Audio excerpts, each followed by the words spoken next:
You guys voted, we listened, and now we're going to do an engine swap that you're asking for. Welcome to VTEC Academy. You're about to get schooled. The votes are in.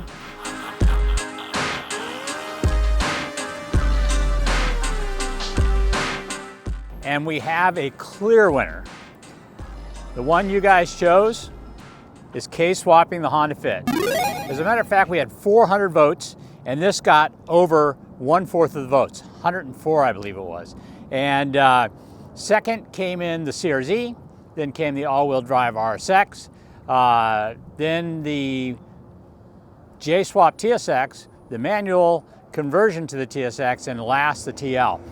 Now, this doesn't mean we're not going to get to the other cars. This just means this is what you want to see. This is what we're doing first. So we're going to do a K-swap in our Honda Fit.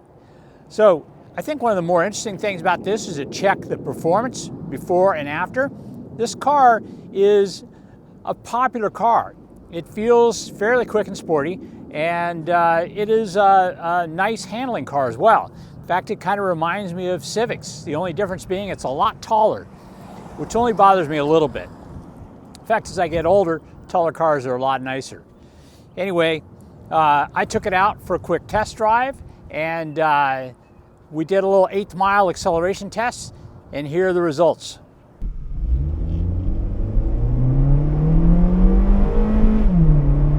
Two hours later.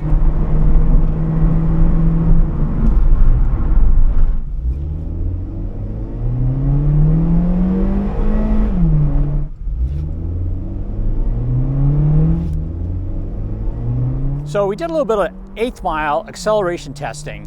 Now it's going to be interesting to compare the two. I think actually once the K-Series in here, we're going to have a little bit of a tire problem. I think it's going to very easily overpower the tires. But with this slush box automatic transmission, there was no tire spin whatsoever. So I took it for 4 runs.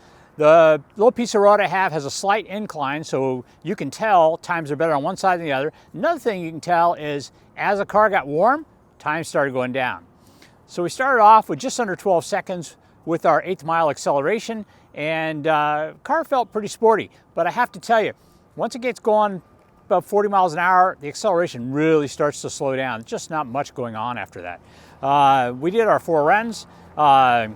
It was just under 12 seconds. Then it was probably about 12:10, and then again, right around 12 seconds flat, and then we had about a 12.75 mile, or 1/8 mile, sorry. We're going to be doing the same testing once we get the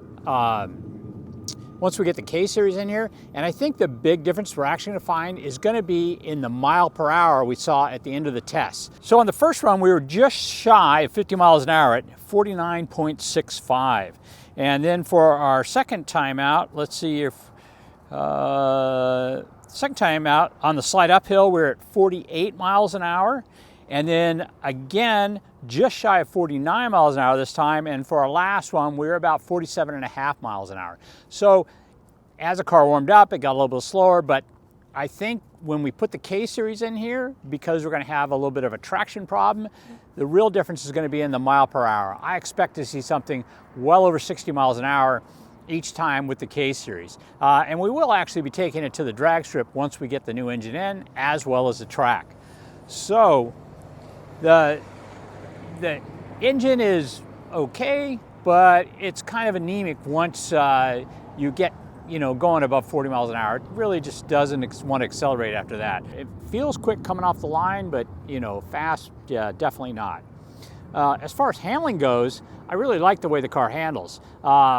It's a little bit odd sitting so high in the car, but they have the gas tank right underneath the front 2 seats. But other than that, it feels really sporty and kind of fun to drive. A lot of people really like this car. In fact, it's a very popular car with the Grid Life Sunday Cup. My original plan was actually to do a manual conversion in this and run it in Sunday Cup a little bit before we did the engine swap. But unfortunately, you guys ruined that. Okay, we got the Fit in here on the lift, and one of the things I wanted to do was actually weigh this car with this engine in it so that when we put the K-Series in, we can do a comparison. Now, This car is not a manual, it's an automatic, so it's not going to be a total apple to apples comparison, but this car has AC, the new engine, I plan on putting AC on that one as well. So, and there are far more automatics available than there are manuals, so I'm pretty much thinking that this is going to be indicative or representative of a swap that might happen out in the wild. So we have here the engine. I've got my scale set up, so I'm going to drop it down on the scales real quick, jump in on the seat. I'm going to weigh it with myself in there because I'm also kind of curious what the balance is with the driver in the car and what changes when we put a K in it.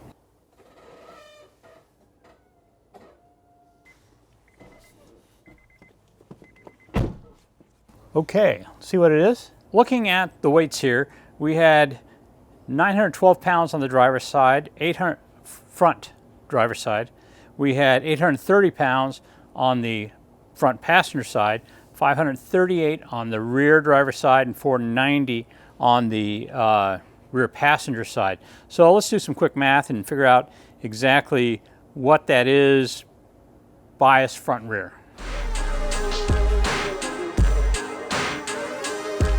I could add it myself, but if I made a mistake on the internet, I'd never live it down.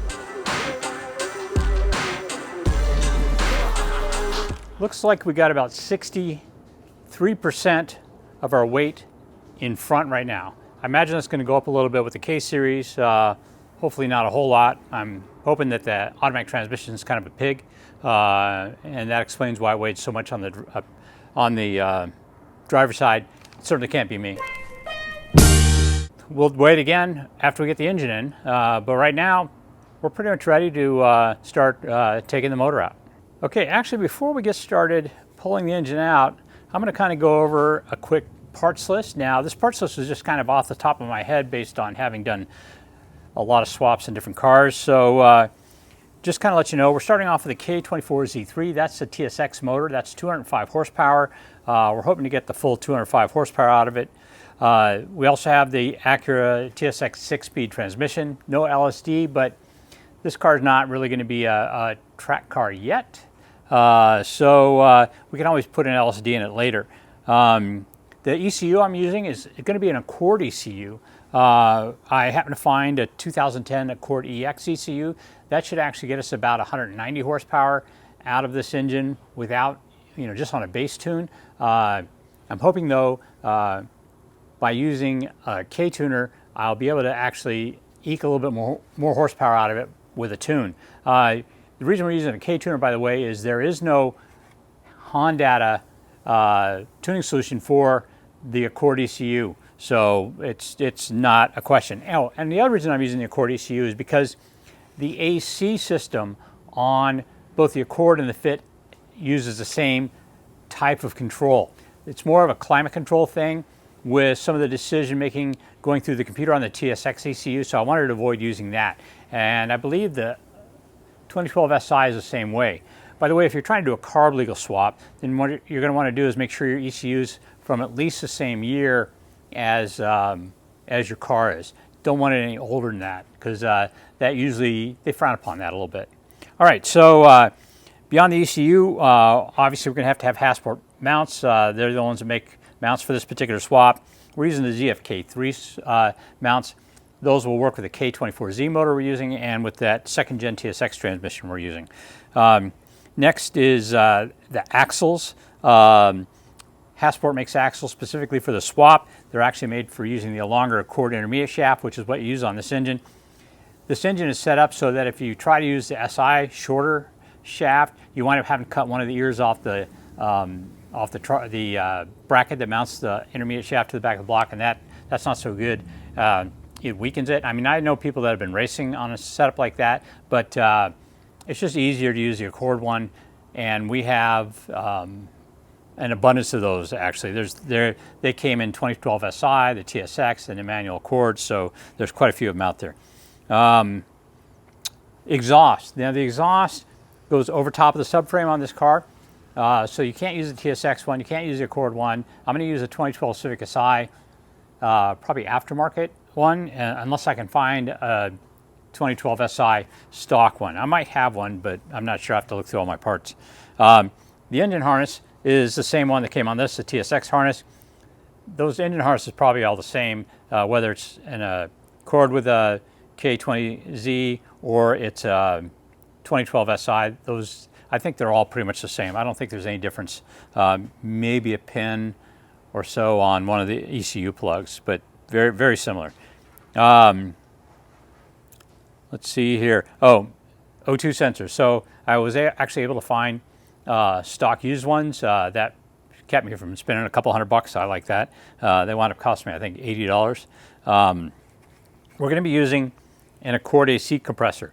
I'm not sure if it's different than the one from the TSX, but they're readily available. There's tons of those in the salvage yard, so I'm just going to use that. Radiator. I don't think I'm going to be able to use the stock radiator. I think the outlets are too small. I think these are 1.125". I need 1.25". I could build them up, but I'm just going to look into some of the other radiators and see if something drops right in and has the larger outlets. If not, we'll just modify this one. Radiator hoses, don't know until we get the engine in there. We'll just have to find out what we're going to use. Heater hose the same way. Not sure if what is going to work. Hopefully some Accord heater hoses will work and maybe shorten them a little bit. Fuel line, there again, to be determined. And then of course we have the various vacuum lines and evap lines, stuff like that. Now we have some stuff that's specific to this particular car because this is a manual conversion. So I have a brake and clutch pedal. I have the clutch master cylinder. I have the clutch reservoir, and I have the clutch fluid lines. I also have the TSX slave cylinder on this particular motor. So I'm just going to probably have to make one hose to connect from the lines on the frame to the slave cylinder itself. Might be able to use some stock stuff. We'll kind of see how it works out. There's some other custom parts we're going to have to make too.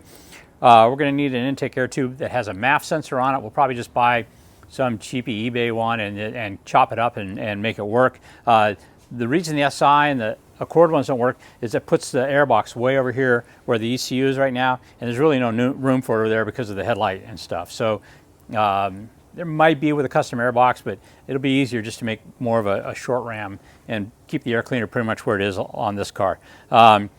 Adapter harness. So adapting from this chassis to our new TSX harness, I might be able to just rewire the TSX harness. I'm going to try that first. If that doesn't work, we'll make an adapter harness, and either way I do it, I'll post that information up online. And then of course, we're going to have to get a new exhaust. The exhaust on this car is pea shooter size. It's fine if you're making a blowgun or trying to drink a Coke, but it's no good if you're trying to make 200 horsepower. So I think I need something at least 2.5 inches. So I'll look through what's available and see if there isn't some mandrel bent tubing that's already that size. If not, we'll have to do something custom. But that's basically the outline of the swap in a nutshell. And we're going to get going here and get this thing out so we can start putting the new one in.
And spurt fuel on me, please.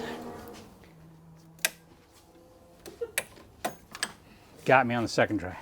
Well, I've already had AC discharge on us, coolant, Yeah. fuel. I got a little bit of training fluid on me. Whenever I find one I don't understand, I break the first one so I know how to disconnect the second one. We learned so much with this one genius hack.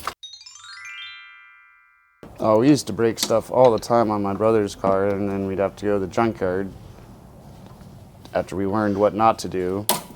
Then I came up with the epiphany, hey, why don't we go to the junkyard first and break there. the junkyard first, and then go implement the knowledge onto our good car? Genius. Yeah, who'd have thought? It was going to the harness, Mm-hmm. heater core hoses, fuel, Vacuum, booster, purge. purge. We're good. I think we're good.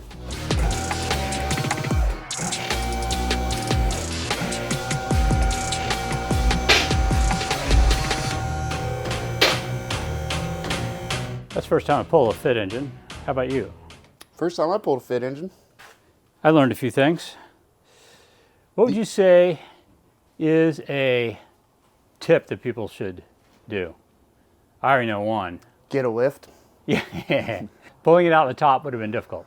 Very much. Yeah. Very much. The cowl has to come off, and it's actually easier to probably disconnect the EPS lines from above than below. Oh, absolutely. And we had to pull the subframe in order to get out the bottom. If we were taking it out the top, we probably would have taken the condenser, the radiator, and still banged it up. And the roof, and took the cowl out, put the roof on the hood. I'm sorry, the hood on the roof. Very good.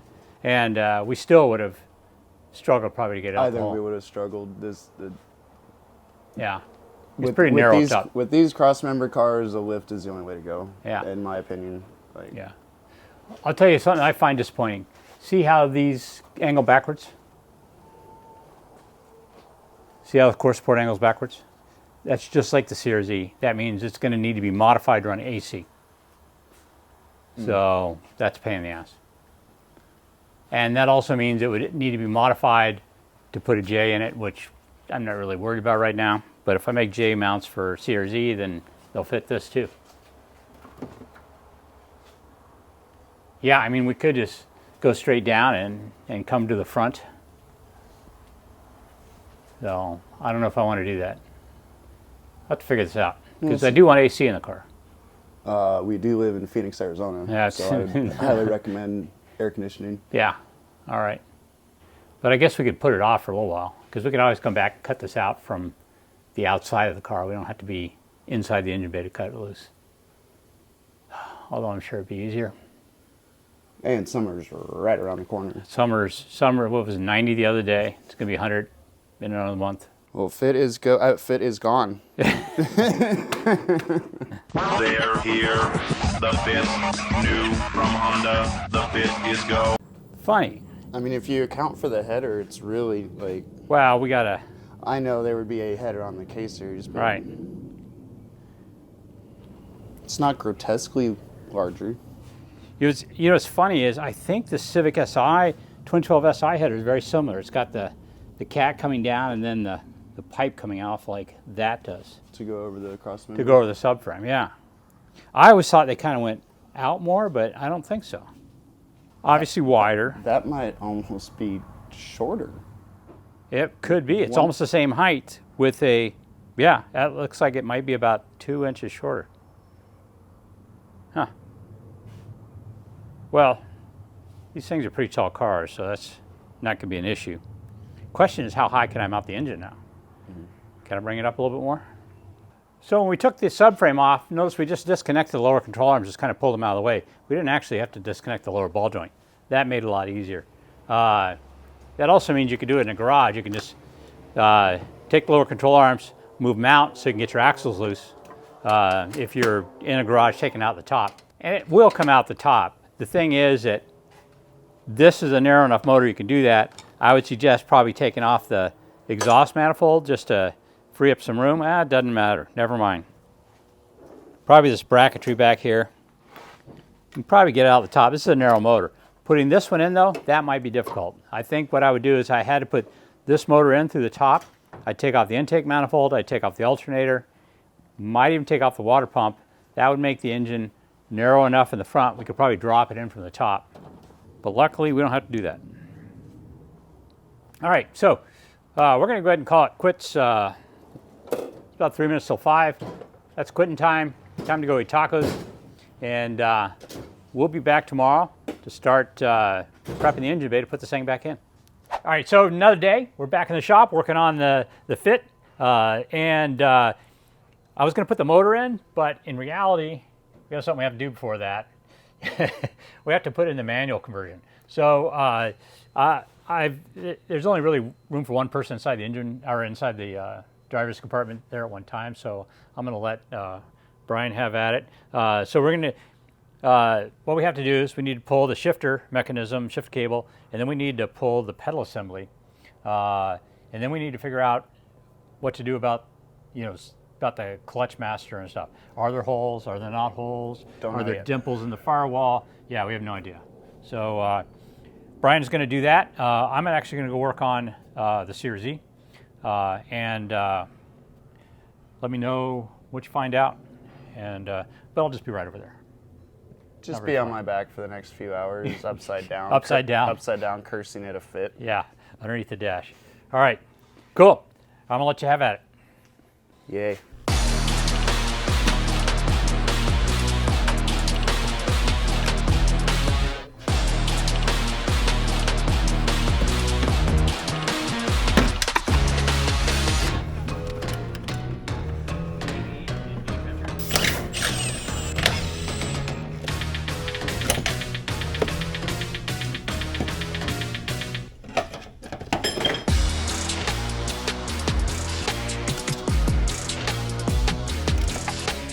So we took out the automatic stuff, not a whole lot, I mean, other than wiring, which is actually going to be a little bit more of an ordeal than the stuff. Anything in particular they got to work out when they're taking out the brake pedal? No, it was pretty straightforward. Actually, that was one of the easiest pedal assemblies I've ever took out. So it had the 4 bolts and then one on the top? 4 bolts, one on the top, and then one switch for the brake lamp and cruise control. Nice. Yeah. That's good. I probably spent longer getting the center console stuff out than the pedal. Yeah, I noticed you got the center console out too.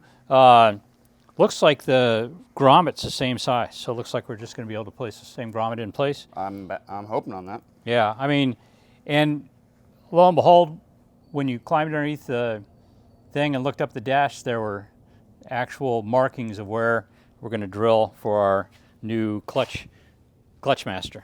Yeah, that was a savior right there. That's a huge thing. It's going to be interesting to see if there's like double wall or anything, you know what I mean? Or maybe this sits off. Well, I guess maybe it just sits off. This'll line up on the bottom.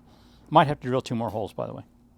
Ooh, I didn't look for any more bosses. Yeah, I'll take a look for that. I was trying to look at the CRZ and see how it was. Well, worse, you can bolt it in with this and then mark those, and then yeah, drill it. Because the master is going to locate it, so right, not a problem. Excellent. So old stuff is out, and next you got to put the new stuff in. We're going to go ahead and call it a day for this video. I actually have to get out the manuals and figure out what the wiring conversion needs to be for it, so we can have reverse lights and not extra wires inside the car that we don't need. And the clutch pedal, I want it to work. Clutch pedal and cruise control as well. Yeah, oh, and I got to disable the interlocks because there's no neutral park to put it in now to unlock the key, so it'll lock the key in when the battery's in. Mm-hmm. So we're going to work on that. I'm going to work on that while Brian works on installing all this stuff. So anyways, guys, thanks for joining us on another gripping, exciting episode of VTEC Academy. We're working hard on trying to get this done for you guys. You wanted to see the fit swap, and you're getting a bonus with the auto to manual conversion as well.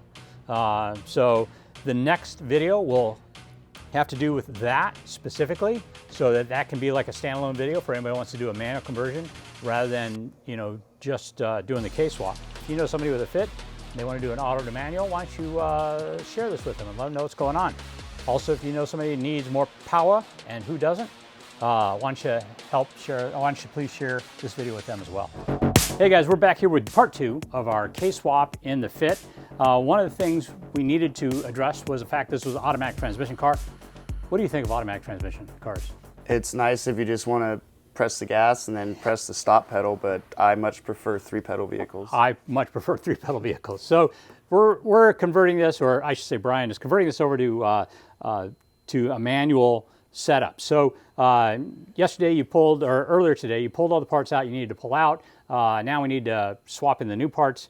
That's what Brian's going to be doing today. While he's doing that, I'm going to be working on the wiring, trying to figure out what we need to change in order to get that to work. So just kind of a general overview of what's going on.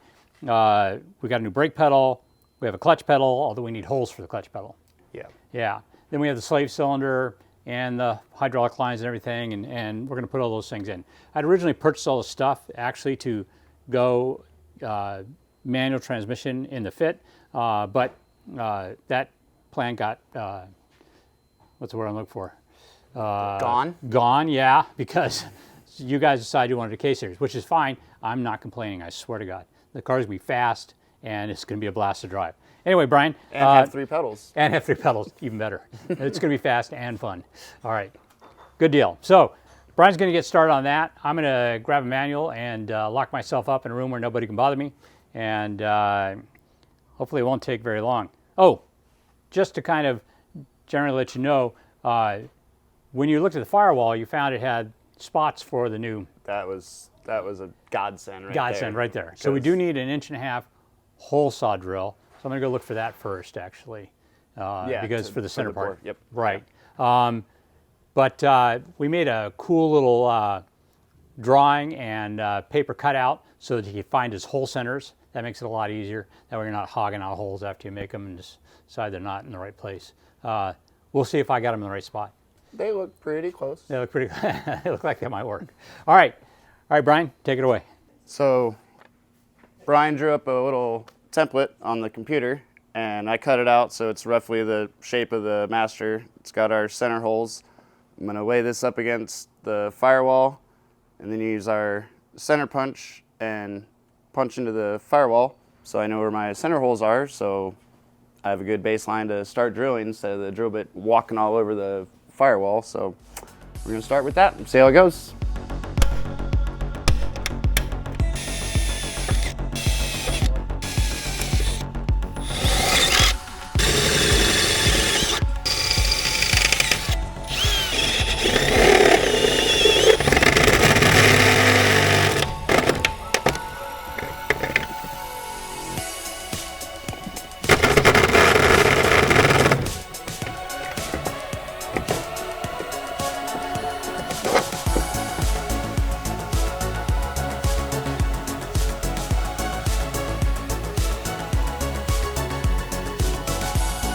So luckily I have the correct manual for this car.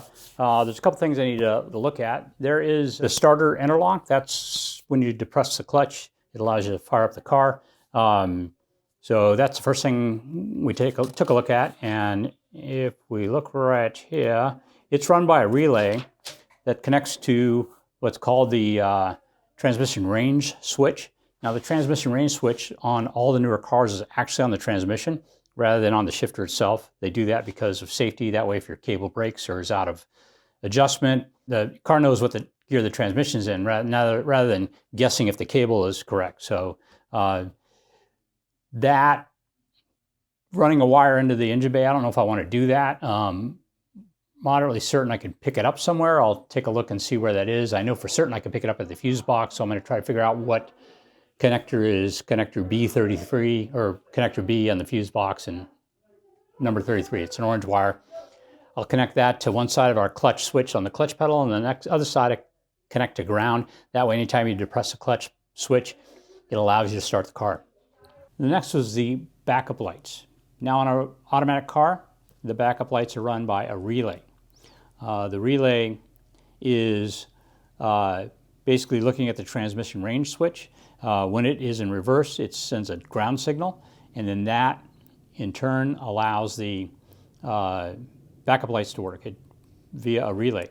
Now, because the transmission range switch is on the engine, that wire should be coming through the C101 plug, so I should be able to pick it up there. So what I'll wind up doing is on the backup light switch on the transmission, I'll connect one side to ground, and the other side I'll connect to this green wire or white wire that goes to the transmission range switch, and that should give me the ground that I need in order to trigger the relay. So that's that part of that. And last we have what's called the ignition interlock switch. The ignition interlock switch is what locks your key and doesn't allow you to turn the key off unless the car's in park or neutral. Again, that's on the transmission range switch. So let's go to that circuit diagram. It's right here. So my solution is basically take the clamshell off. There's a little 6-pin plug that plugs into the ignition that has 4 wires rather than 6 wires, even though it's a 6-pin plug. 2 of the wires are a light blue and a purple one. If I cut or remove either one of those wires, it will not turn on the key interlock solenoid, and therefore the key will work like it does in a manual car. You can turn it off at any point, pull the key out, even if you're driving, which would be dumb. So anyway, that's going to be an easy solution. That's going to be a matter of clipping or pulling a wire, and I'll probably just pull it because I prefer to depin stuff and insulate it off just in case I ever want to go back. Not likely, but you know, just in case. So last thing is a reverse lockout. This is a 6-speed transmission, reverse lockout. That's actually already on my harness. Because I'm using a TSX harness, it has a reverse lockout, so I'm good to go on that. The question is whether or not that is going to work with my Accord ECU. I don't know that that's a function that's available because it's a 5-speed transmission. So what I may wind up doing is wiring in a momentary switch. I'll basically take the wire that comes from the engine harness to the ECU. I'll depin it there. I'll make a little connection, go to a momentary, what's called a momentary off switch. I'll connect it to the momentary off switch, then the other side to a ground. So anytime I want to break the circuit, I push my switch, I can put the car in reverse, and then keep going. So generally speaking, you're going to be stopped when you're putting it in reverse, at least if you're smart. And so it's not a problem to take my left hand on and to press a button real easily. And it's almost like an added bit of security. Not so much on a fit, but say I had an EG or something like that. If the person can't find how to get a car in reverse, sometimes they can't back it out of the parking lot if they've hot wired it or something. So momentary switch it is. Anyway, back to Brian, see what he's doing.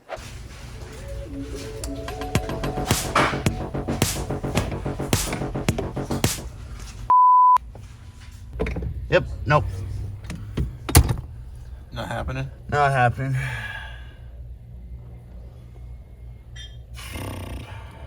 Well, either a right angle drill or get this fuse box out of my freaking way, because it's very much in the way. I got the other hole drilled, but So you can't reach the bolts for the fuse box? oh, I got the bolts for the fuse box, and I got the little clippy-do undone. I think it's just the wiring harness that's holding it in place right now. Ugh. So it's either a right angle drill or unplug all this funness off the fuse box, get it out of the way for 2 minutes of work. For future generations. All right, you got it in there. Talk me through the process. Lots of drilling. The 1.5-inch hole is a treat getting through. I recommend a hole saw or a big step drill. It was nice having the template holes already in place on the firewall. Mm-hmm. Once I was able to get that in, get the master in, put the pedal assembly in, I could see where the upper 2 holes were supposed to be studs, but there was actually holes provisioned, so was able to drill those out. Enlarge them a little? Enlarge them a little bit, drill them out, and then put in a riv nut and ran a bolt in there, and she's in, ready to rock. Nice. It's nice that they had the 2 upper holes already in there. And it's interesting that, how thick do you think that firewall is? Triple layer? I'm thinking it was triple layer, Yeah. But it drilled through just fine. Yeah, and you didn't have to drill all the way into the engine bay. And didn't have to go all the way into the engine bay. Just two layers, put the rib nuts in, bolt it in. Because that was my biggest fear, is I didn't want to hit the brake booster. Yeah, because it's right behind the brake booster. It's right behind the brake booster, on the one hole. All right, but excellent.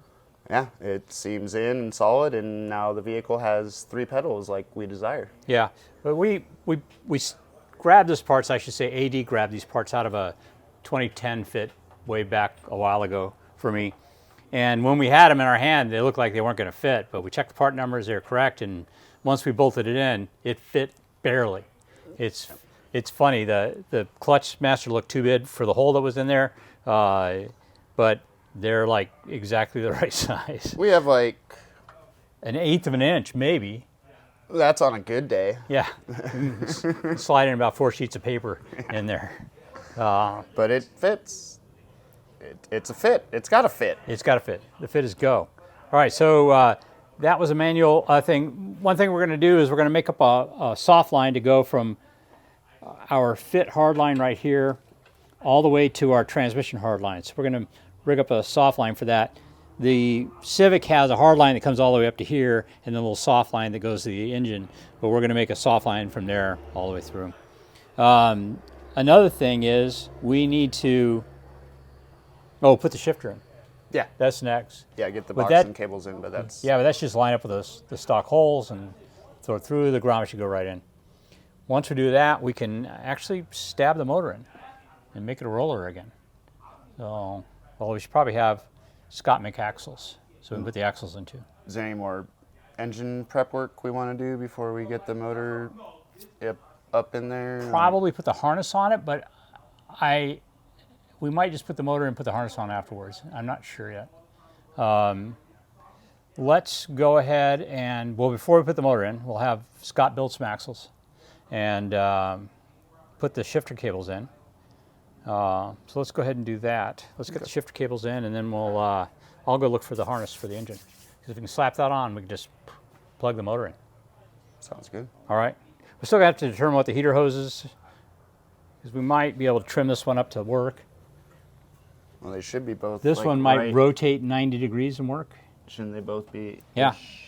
Right here and here. Area. Yeah. Yeah. One of those is 5/8 and one's a 9/16, if I recall correctly. Yeah. So, but yeah. And then maybe the fuel line might even work.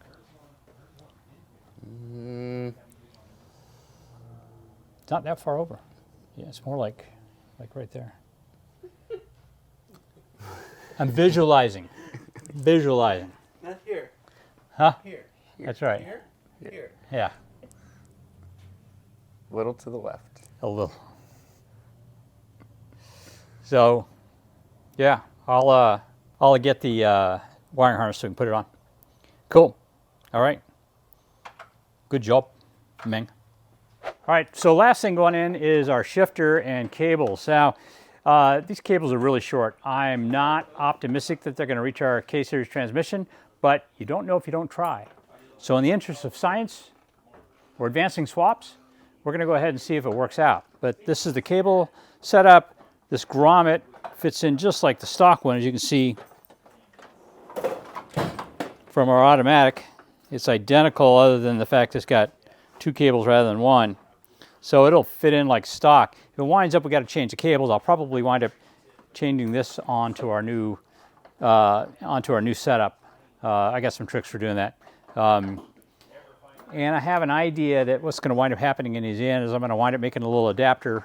For this point, we're going to wind up using the 10-10 Civic cables, which are still available from Honda. Something interesting about transmissions, this particular shifter, because this cable gets pulled when you push this and pushed when you pull this, this is actually set up correctly for the transmission we're using. If we were using like an RSX transmission, which by the way is a different mount kit, if we were using the RSX transmission, it would have to have an RSX style one where the fulcrum is below this and the cable actually gets pulled when you pull and pushed when you push. But for this particular 2012 transmission we're using, this shifter mechanism has the correct mechanical action for what we want to do. So we should be able to just modify it to use it. Our transmission is not actually a 2012 transmission. What it is a TSX transmission, but it's externally identical to the 2012 Civic Si transmission. I didn't want to waste one of those transmissions in this car just because I wanted to, I want to save that LSD transmission for something that's going to be a little bit more powerful. Probably not a horrible idea. Anyway, as a matter of fact, I'm not even going to waste the TSX transmission. I'm going to take my Accord 5-speed and put it in there because after all, this is just a fun little car to drive. It's not going to be on the track or anything other than you know, occasionally just to see what it does. That is until I change my mind and, you know, go hog wild and put a roll cage in and all good. Hey guys, we're going to go ahead and conclude that today, but I want to thank you guys for clicking on us again, and please think about liking, subscribing, sharing. You know somebody's got a fit and they need a K-swap? Tell them about this video. You know if somebody's got a fit automatic and they need a manual transmission swap? Show them this video. We have our fit back in, and a couple things we found out with some internet sleuthing and actually with some advice from Jason Davidson. He said a lot of people don't like the fact that this clutch has a damper on it. And the damper actually releases the clutch slowly. So we took it apart, looked at the way it was functioning, and we made some modifications. I think they're going to help us out, get much quicker clutch action. The engine we're putting in with the ECU we're putting in does have rev hang, but we hope to tune that out. So hoping now our clutch speed matches our idle drop and everything drives a little bit smoother. Another thing is, I found out over the years that when people put a K24 engine in the car, it actually changes the way the rear mount works, and it winds up being really low and actually hanging down enough that it can catch on speed bumps, getter bumps if you're tracking the car, things like that, and that's not good. The lowest part of the engine should be the oil pan typically, or exhaust on B series. So I made some modifications to the rear bracket in order for that not to be a problem anymore. Anyway, we'll be getting the motor in here today as well, but let's look at some of the changes I made. Okay guys, we have the original ZFK rear bracket, which works in the GEK. This particular bracket was dual height because K20, K24, we have dual height stuff, but we had a problem with a few people that are road racing the cars. When you have the engine at the lower position, because it's K24, it kind of drops the back of the engine down, and you wind up using this bolt hole, and this actually winds up hanging down below the engine a little bit, or actually below the subframe. So it's a little bit in danger's way. So what I decided to do was I decided to make two different versions. On this lower one, you're on a K20, that actually raises the motor up. So there's just a single hole for the K20. I've turned this piece that goes underneath the transmission, this extra piece of brace, into more of a skid plate type thing, so that if you do happen to go over a speed bump or something like that, it's going to help deflect away from the engine mount, so it's not going to put as much force on the bracket, maybe try to break it off the transmission. And then of course we have the one for the K24, so when you're mounting the engine lower, you get this shorter version of the bracket. The reason that's necessary, by the way, is because we use the stock rear mount on the Fit, and that mount comes out of the subframe and points downward slightly. On the Fit engine, there's this huge aluminum bracket that acts as a deflector if you hit it with a speed bump, but on the K20, that's not there. So I've decided to go ahead and make brackets specific to the engine you have, so that you're much less likely to make contact with the ground, and this works much, much better. So, by the way, if you're ordering a kit for either your CRZ or your Fit, make sure you tell them whether or not you're using a K20 or a K24. By the way, most people will be using this bracket because K24 really is a motor that goes in this car because of the electronics. More on that when we actually put our ECU in. So that's what I did with the engine mounts. Let's check out what we did to the clutch master. We converted our car over to manual, which means adding a clutch master.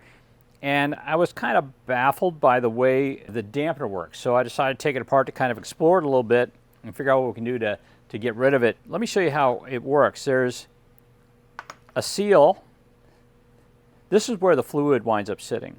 And it passes out of the clutch master and back into this, and this is how it gets out. So there's a seal here, then there is a plate that goes on, and then there's a ring of metal that kind of holds it down, and then you tighten up this plate on the outside, and it kind of mashes it all together, and it pushes the plate down against this metal piece right here.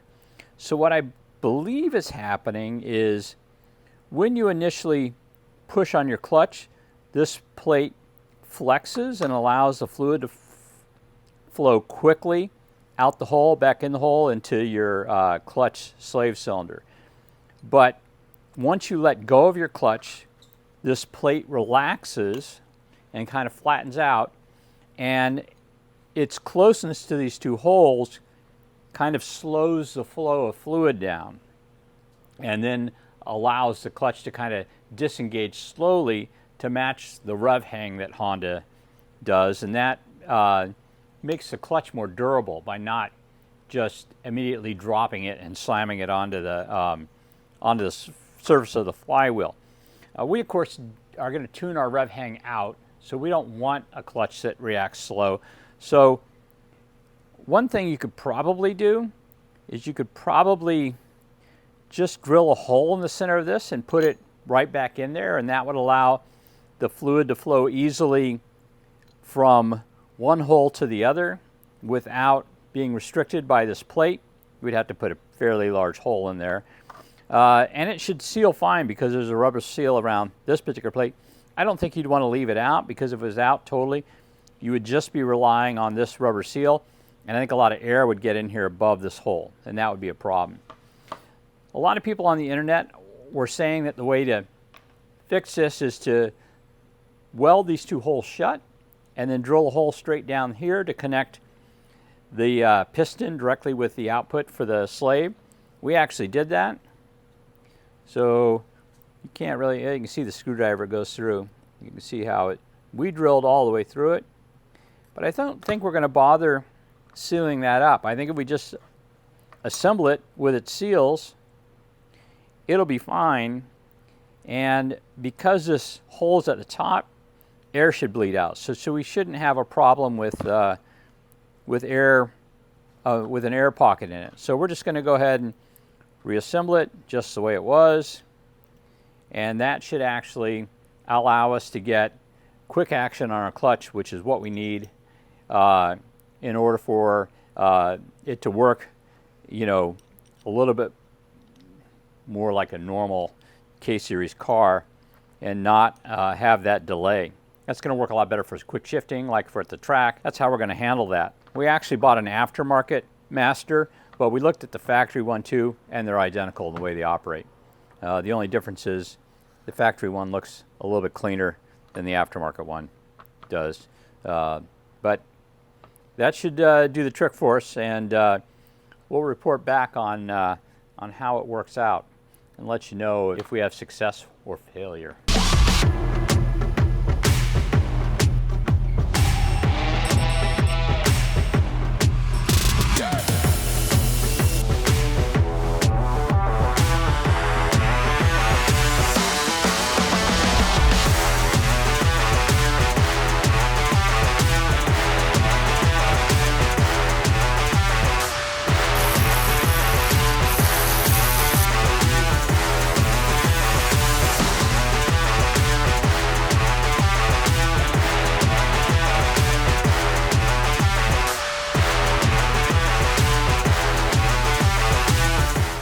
I need to make it clear I'm not modifying it, I'm repairing it. When I cut it out of the car, I accidentally cut the wrong side of this plug. I needed the plug to make my adapter harness. I was in a hurry.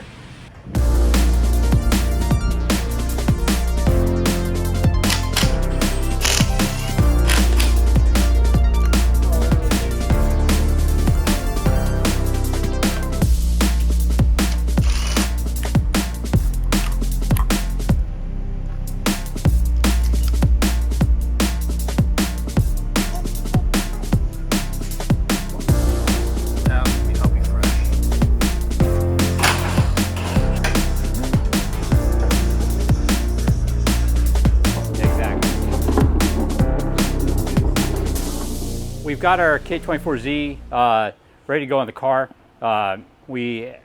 Just to kind of review what all we have a K24Z out of a TSX.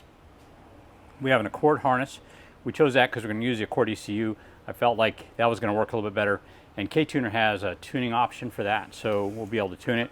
The transmission is also an Accord transmission, manual transmission, so it's a 5-speed manual transmission. The other thing we did is we took off the power steering pump and we made this pulley for it. If you're using a different water pump housing and different alternator, you can use the pulley off of like an EP3, but I made up a handful of these. Basically, they use the EP3 pulley itself and bearing and bolt, but it's just a different bracket. We probably should make them out of billet, but they're metal steel. That's because this isn't available for this engine. Right, it's not available because they only had power steering pumps. Right, because they were either in CRVs with power steering, or they, you know, it's funny, there may have been a European version of it that had EPS. Yeah, or EPS. something. Yeah. But as far as we could tell, there wasn't any American part number available for that, for an idler. Everything else had the wrong offset here. So, and you can tell whether or not you can use a factory part by the alternator bolts. If the alternator bolts come in like this, it's going to require this type of pulley. If the alternator bolts come in forward like that, you know, like on the 2012 SI, then it can use a stock pulley. We built a pulley for it, and we are ready to install it. Did we do an intermediate shaft? No. I'll dig up an intermediate shaft. We can do it in the car. We had to take it off for Roy to test fit that bracket. Oh, okay. So we got it sitting over there. All right. Yeah. Good enough. All right. So. Oh, and we need it off to put our bracket on. Got it. Oh, that's true. Yeah. All right. And then one more thing. You'll notice it doesn't have an AC compressor. I would like to run AC on this. So that means we had to run a custom belt. The belt, I'll get to part number for it in just a second here. We had to run a custom belt because we're not running AC.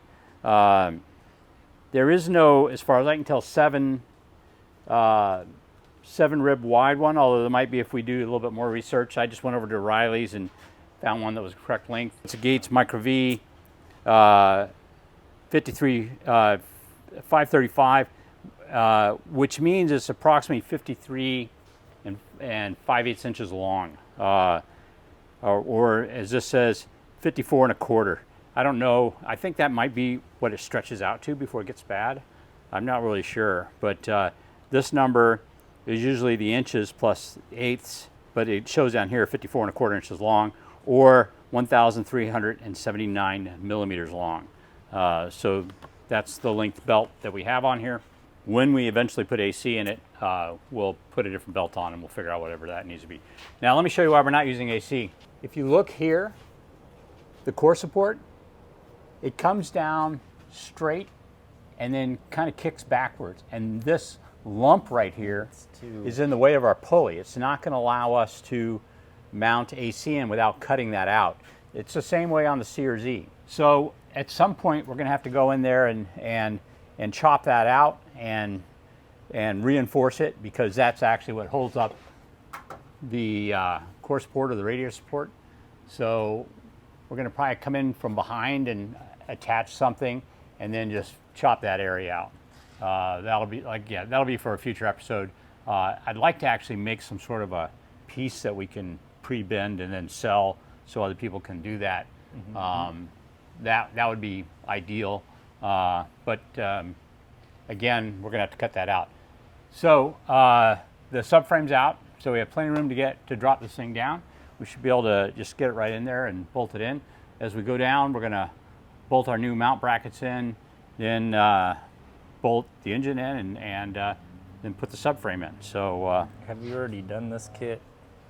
Have I ever done one of these in a car? For videos and things? I've never done this as a video. The closest thing I've done to this is the a CRZ. Okay. So if you going to talk about that, because oh yeah, so let's come on over here. You have to.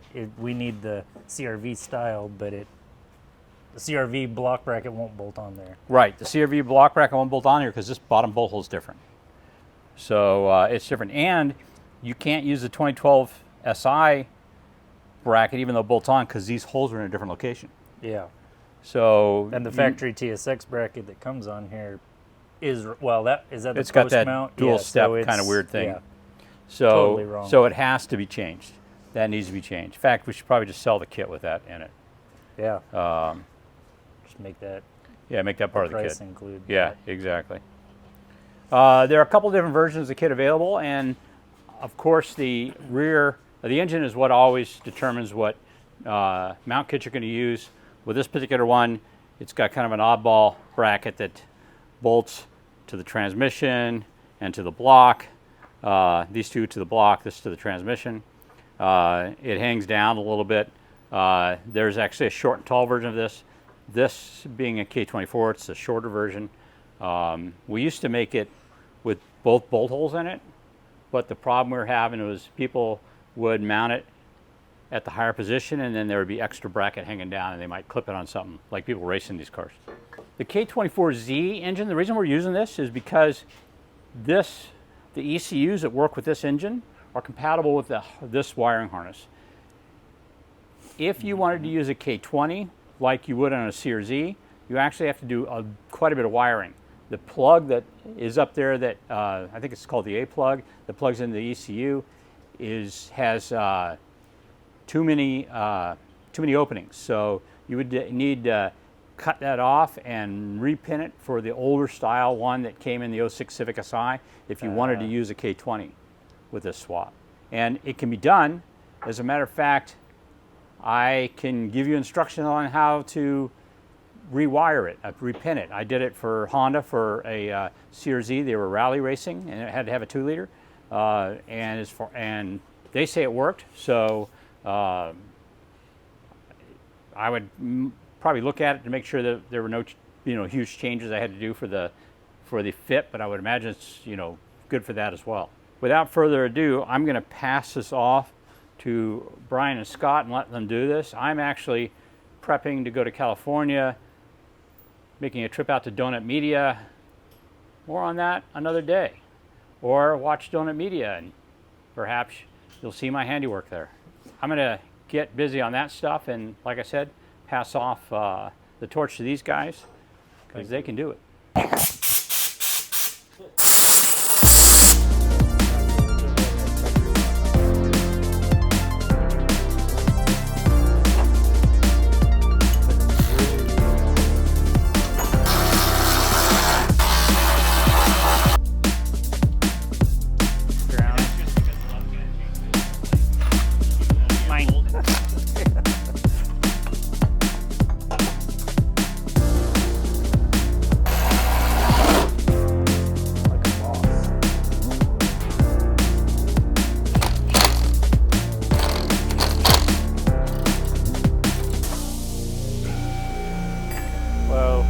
There's weight in the front of the car now. That guy goes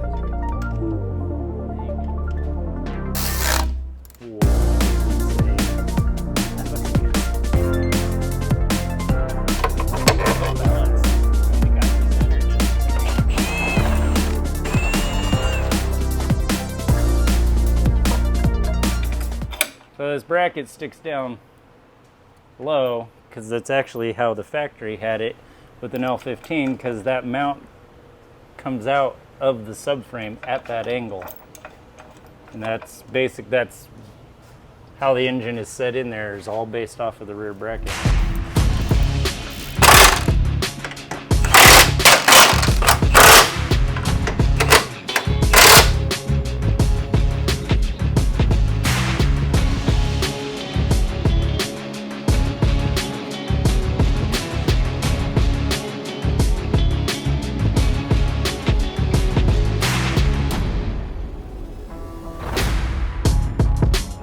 I decided to try to run the cables with a shifter over here, and they go up inside there and around through there.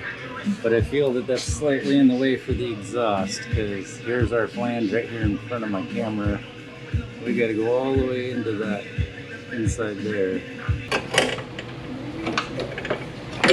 Boy.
right hand axle for the fit.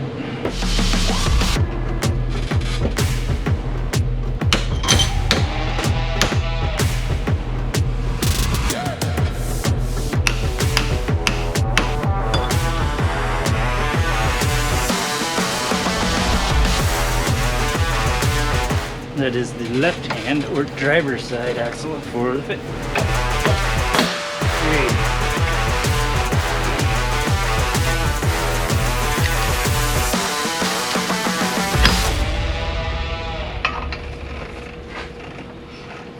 Testing the barb we just made, and we made it too good. Eventually. Fish.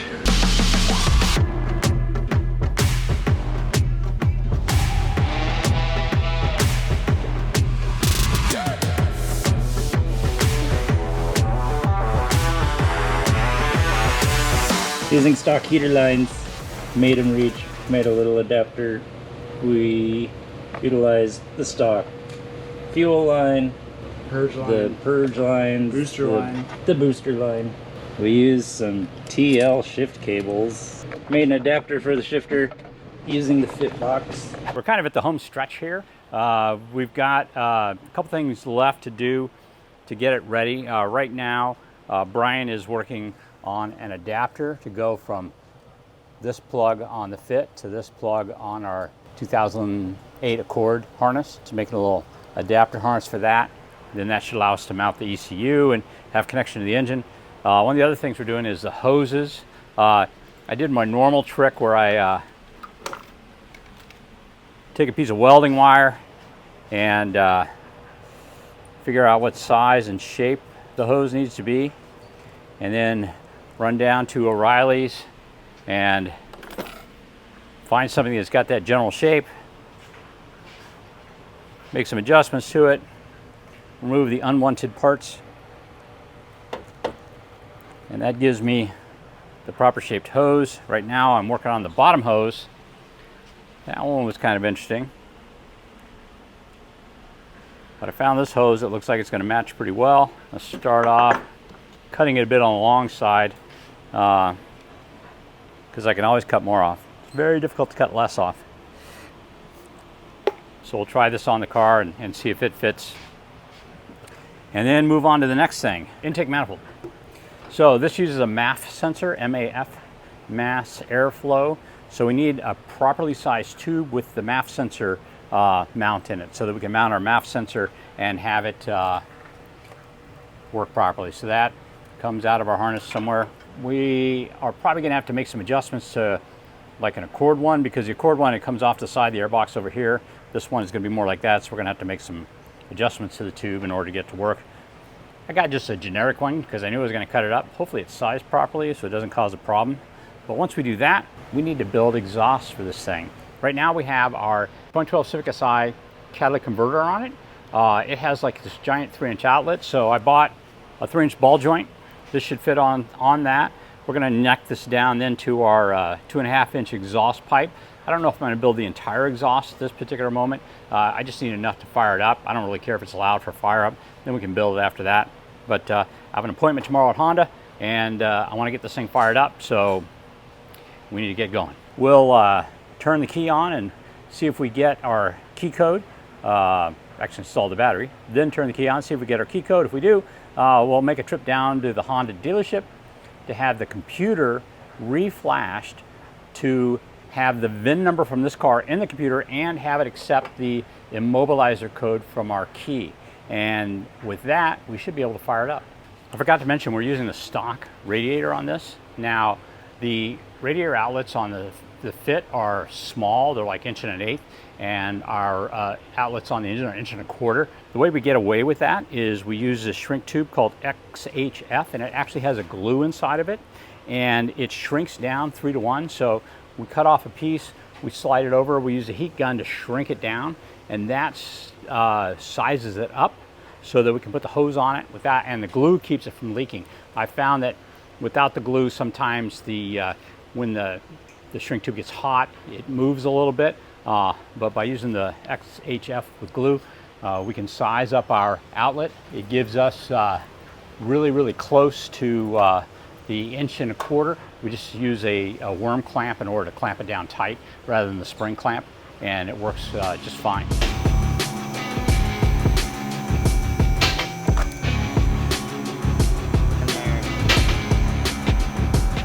I mentioned Brian was working on the harness. This is Brian Thomas. He's actually the other wiring guru here at Hasport. He's been doing this for, a long time. We have him working on our adapter. When I harvested the plug out of the salvage yard, I took the other side of the plug for the Accord harness and about 6 inches of extra wire.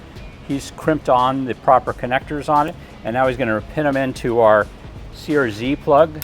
The reason we know where they're supposed to go is yesterday he and I went through the wiring diagram and paired up everything. So we have right here our conversion.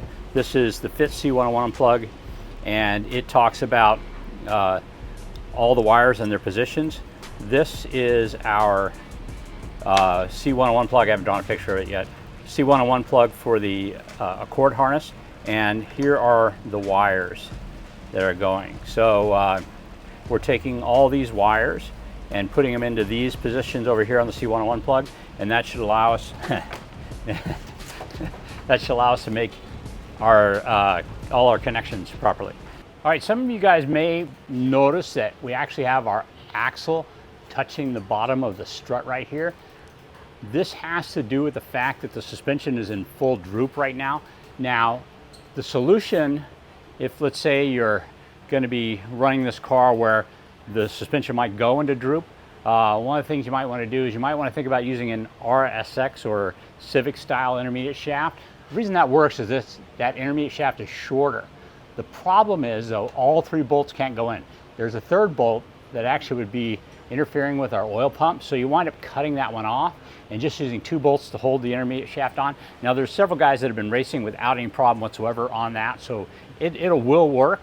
I know that some of the racers prefer that, particularly if they're going hard around corners, the car leans and this suspension extends and it might rub basically on the bottom of your strut.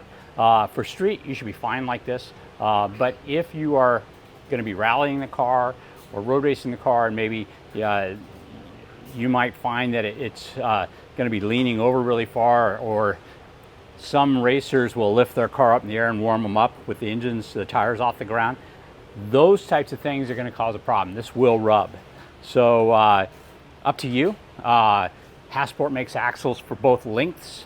We're going to go ahead and run it like this, see if it's a problem. And if it is a problem, we'll switch intermediate shafts. If it's not a problem, we're going to leave it like this.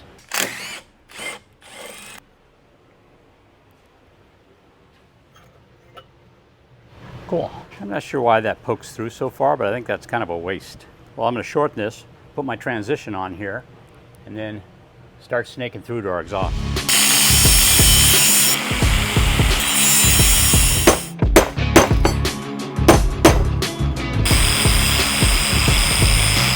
See the line? I'm getting there. Getting there.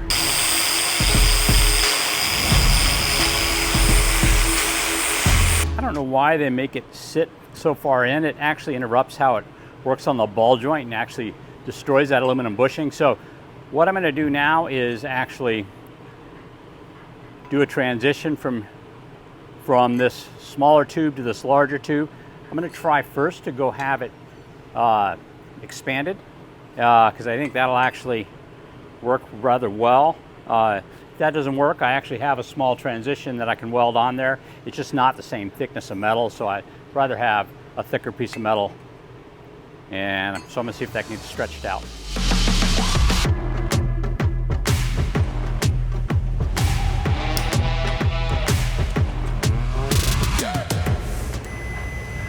All right.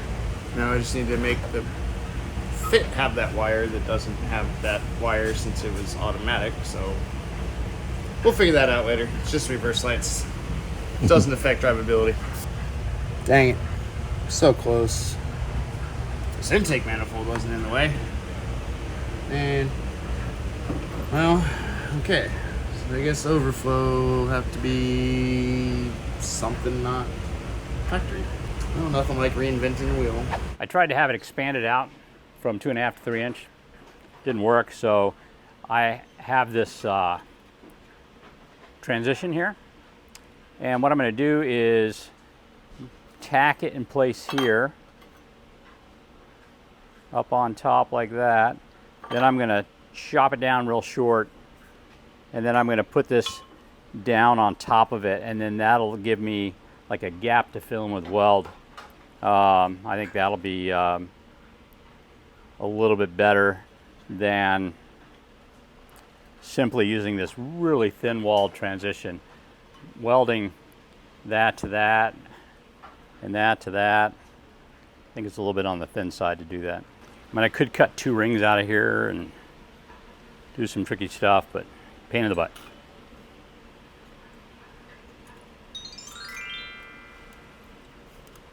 I think I just found my transition.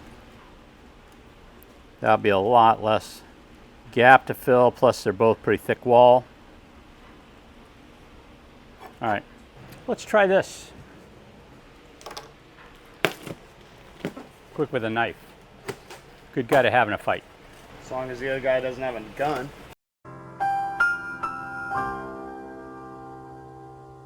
This should be a cold air intake for an Accord.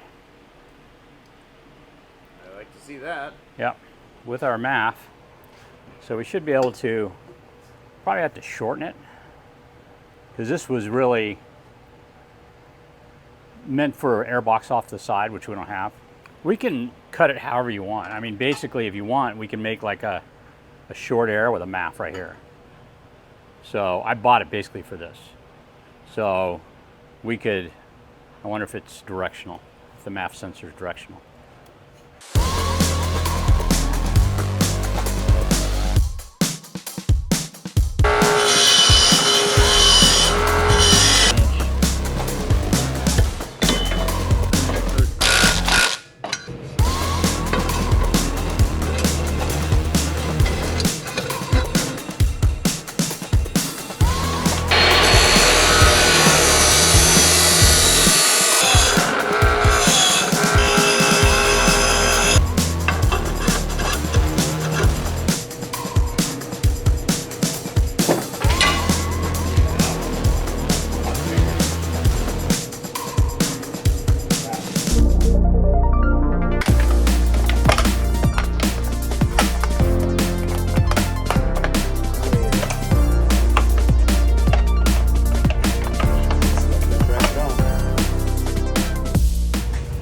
This method again? Good question. Yeah. Look how much I picked up. And I only spilled that much. All right, so normally I would use Honda synthetic, but I was out and I need to fill it now. I didn't want to do it on the trailer tomorrow. So what do you think about this project? What do you think is gonna happen with it? Well, it'll be pretty cool. I want to match it up against L15. Oh, against Hasty's car? Yeah.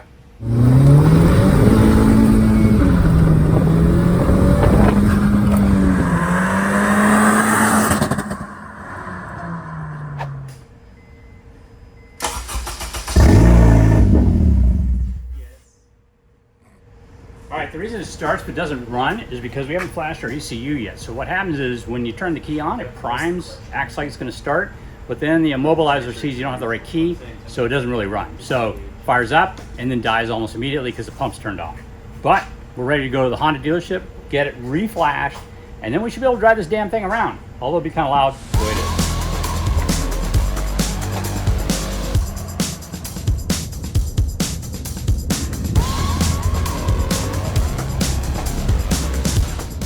All right, we're here at the dealership and we're ready to get the final step in our swap.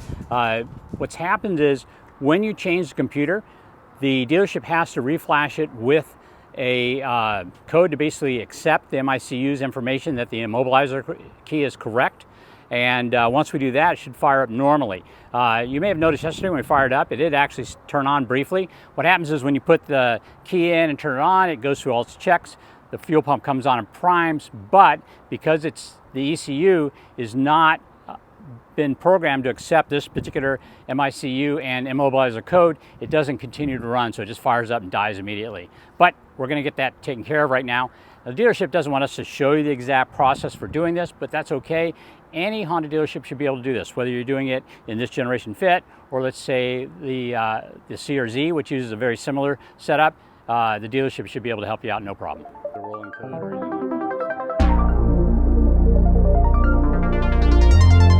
Okay, we're gonna try first fire up. Here we go.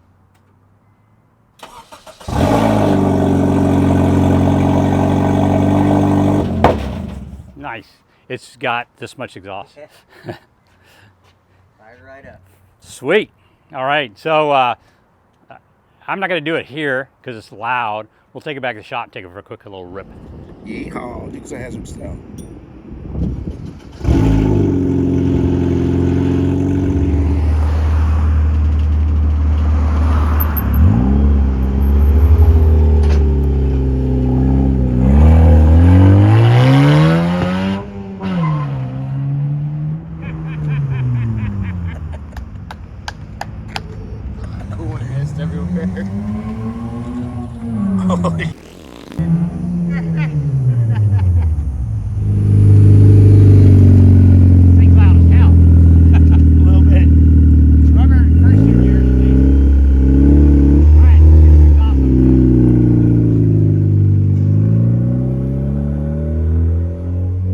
Okay, took it for a little rip. Lots of promise. You parked it in a second.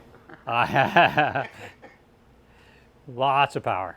So anyway, we're gonna finish our exhaust. We got some water leaking out somewhere. I don't know if we cracked the radiator when we were dicking around earlier, but maybe it's a loose hose. But anyway, we're gonna bring up the air, finish up our exhaust, and that'll actually allow us to be able to drive it around. Got a few changes to do, get some AC on this thing too, make it back my daily driver. I'm so looking forward to driving a stick shift again instead of an automatic. Okay guys, the Fit is really go. Welcome to VTEC Academy, you're about to get schooled. All right, our Honda Fit is case swapped.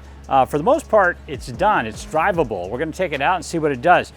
The only thing not in it yet is our AC. We're gonna be working on that coming up here, but time to start driving this thing. So just to kind of recap, we had an automatic Fit, we did a manual transmission swap, plus we put the K24Z out of a 2008 Acura TSX. And we also have the Acura TSX ECU in here. So we're gonna take it out and see what kind of, see how it does. Maybe do a few test pulls, some 8th mile stuff. Just kind of see generally how it is. I'm super curious to see how it shifts.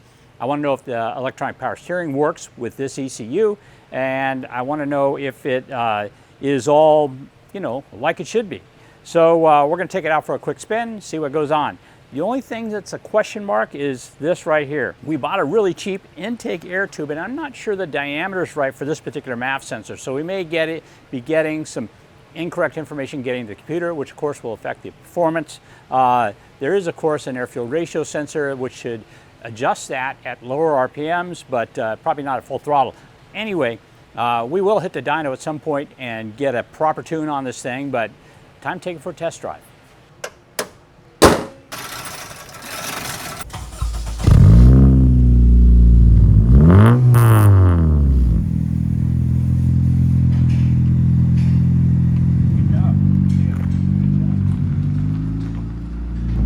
Well, the clutch is buttery smooth.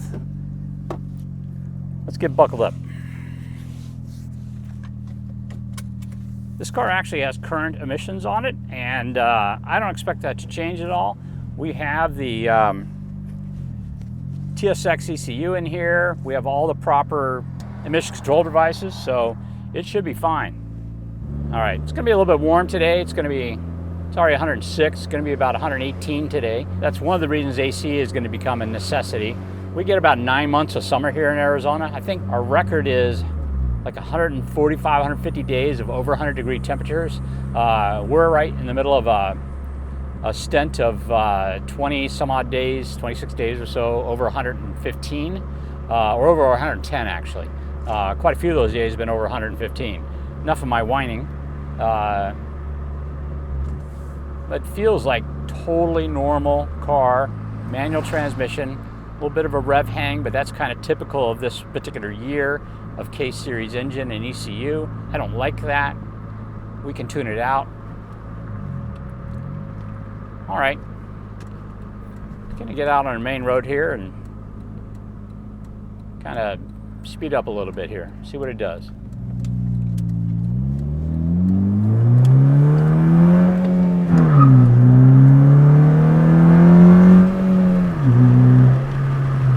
Instantly doing 55 miles an hour. Got rubber, wasn't even trying. My God, if this thing had AC, it'd be my daily driver again. It's gonna be my daily driver again. I just need AC. Electric power steering feels totally normal. Looks like I need to adjust the steering wheel a little bit. I need a shift knob. By the way, for those of you who don't know, my day job is Hasport. I just ordered 25 shift knobs. I'm gonna have them all Cerakoted white. I'm gonna call it the summer color. We have shift knobs with their black, and in Arizona, they get to be about 160 degrees. All right, we're on the freeway.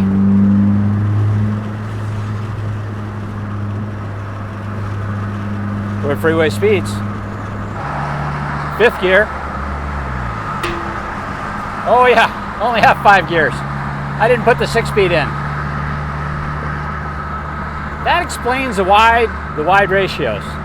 So funny. I thought I put a 6-speed in here. I did not. Whoops. Now I do have multiple 6-speed transmissions, including a 2012 SI transmission. Although I believe we put that into Carter's car right now. But I do have a 6-speed TSX transmission. Probably should have put it in here. I think originally my thoughts were, it's a lightweight car, it's a K24, wide ratios will be fine. You know, we'll just have to kind of see if that turns out to be the case, if the wide ratios are okay. Right now, I don't know if you can see this on video, the shifter is open. Used to have automatic, and there's actually a particular piece of trim that has the boot that I need to get a hold of in order to put it all back together. I was at the salvage yard this weekend, picked up a couple parts for this car and forgot about that. Didn't even look to see if those cars are manual. One of the good things about Fitz is that there are actually quite a few manuals. Probably, I'm guessing 15-20% of the cars are manuals, which is kind of unusual. So I should be able to find the parts I need.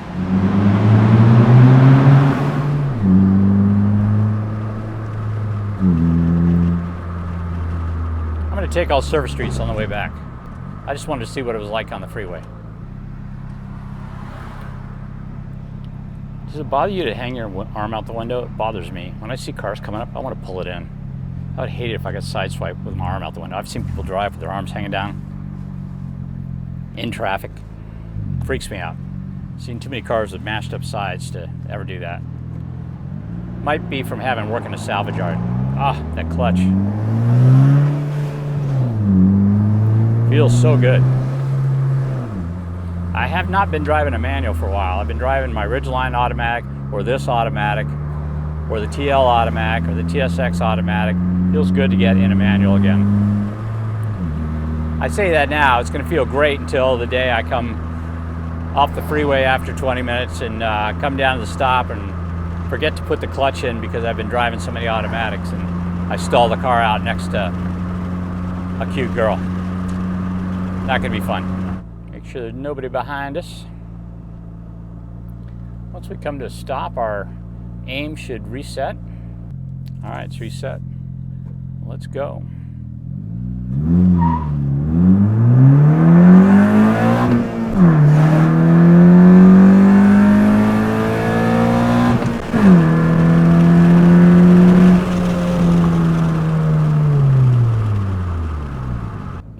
noticed in the past is what happens typically is this, you can only do a couple runs before it kind of heat soaks the engine, or heat soaks everything.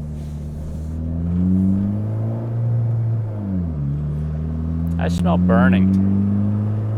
I think what's happening is the oils inside of our exhaust are getting burned out. Originally it smelled like paper actually. Now it kind of smells like burning oil. Hopefully it's not a sign of a more serious problem. All right, let's let it reset.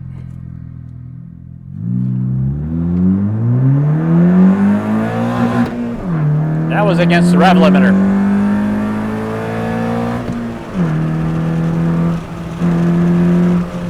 Dang it. Thought I was at an 8th mile and I let up a little too early. 1069, not quite as good. All right, so this time we're gonna actually try a real live launch, see what we can do. The burning smell is strong. I'll have to get out and look real quick, make sure we're not on fire. I didn't think to bring a fire extinguisher. Probably not a bad idea to do when you're testing things out. I would hate to lose this car, and this engine, and this computer. It's a fair amount of work. All right, we're gonna try a higher RPM launch this time. And I'm gonna run it all the way through the 10.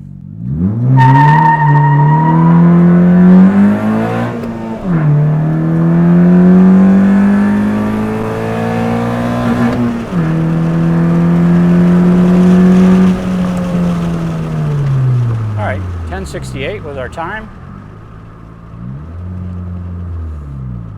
Like I said, it usually gets a little bit worse as you go along.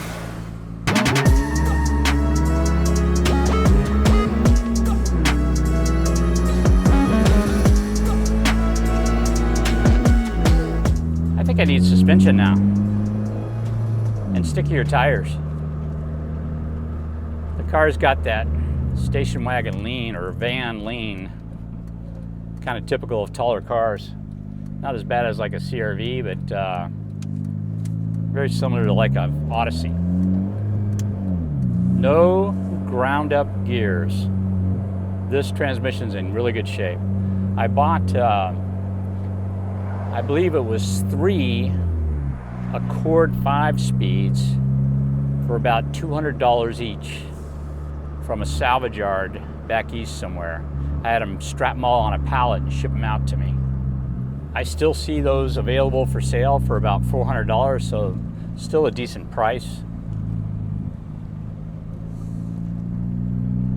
But you gotta hunt around a little bit for them. Oh, we got a check engine light now. All right, we'll have to check out, see what's up with that.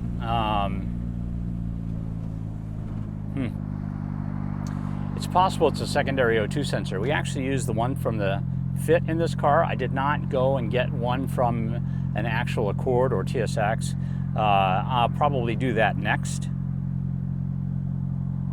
I don't see any smoke rising from any of the corners of this car, so, and it seems a burning paper smell's gone away. That's good. All in all, it drives really nice. The engine is, I believe, running perfectly as it should. So that may not be an issue with the MAF sensor. The $70 intake air tube I bought may be sized properly. Surprise, surprise.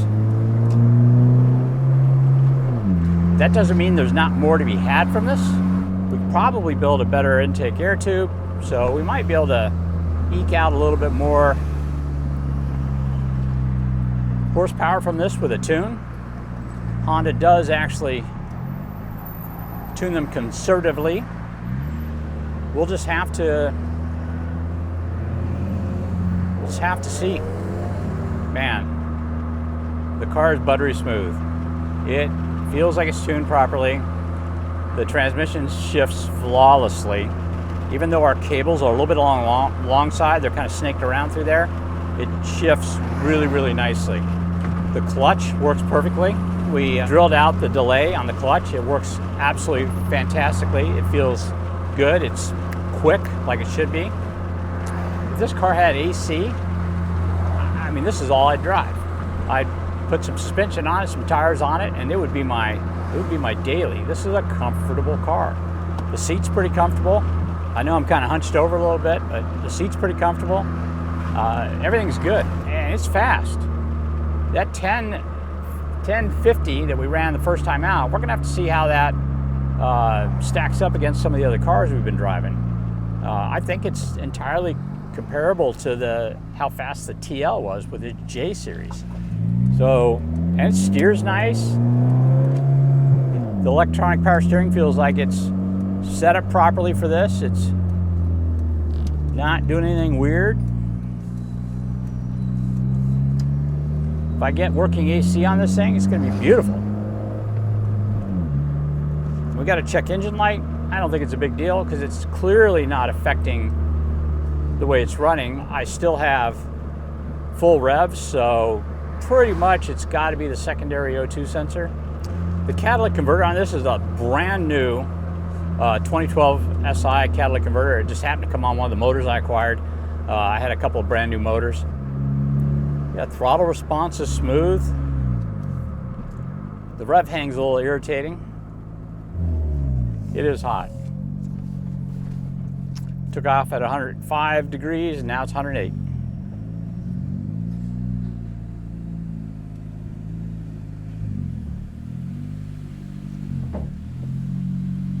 Whoops, just hit my antenna.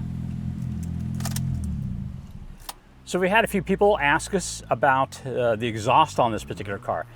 We actually custom made our exhaust.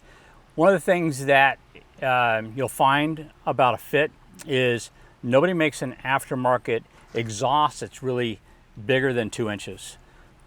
I'm sure that has to do with the fact this typically comes with a 1.5 liter engine. It just doesn't really need that big of an exhaust. But with the K-swap, we needed something larger, minimum 2.5 inches. 3 inches looked like it would be really difficult to route underneath the car.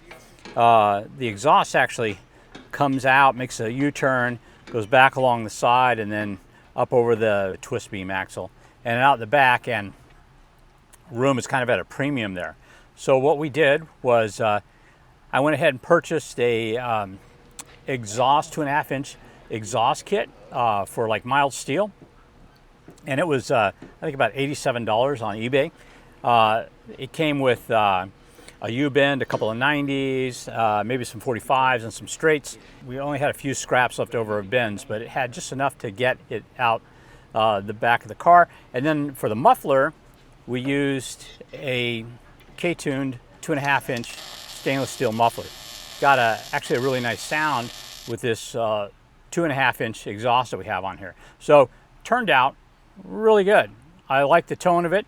If we want to quiet it a little bit more, we might think about putting maybe a resonator in it. But to do that, I would actually have to take the pipes and bring them up, because the resonator would sit down on the side here, underneath the right, like the right seat rail of the passenger's seat.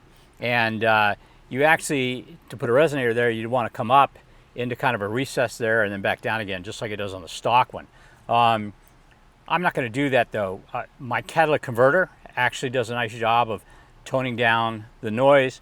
The 2.5 inch mild steel pipe keeps it a decently deep rumble, and the muffler is doing an excellent job. So I really like the way it's turned out. Who knows, maybe somebody in the future will offer a 2.5 inch exhaust for people that have swapped cars. Not a bad idea. But anyway, that's what we did with our exhaust. And I think it gives us plenty of headroom to tune this for as much horsepower as we're going to get naturally aspirated. If we at some point later on go to turbo or something like that, I might get some 3-inch pipe and some oval pipe so I can keep it nice and flat and tucked in, and design a new one. But this worked out really well, and it was probably under $200 in parts. Oh, forgot about that. I also wound up buying a bell mouth. I don't know if you've seen the kind of circular grommets they have that allow it to pivot.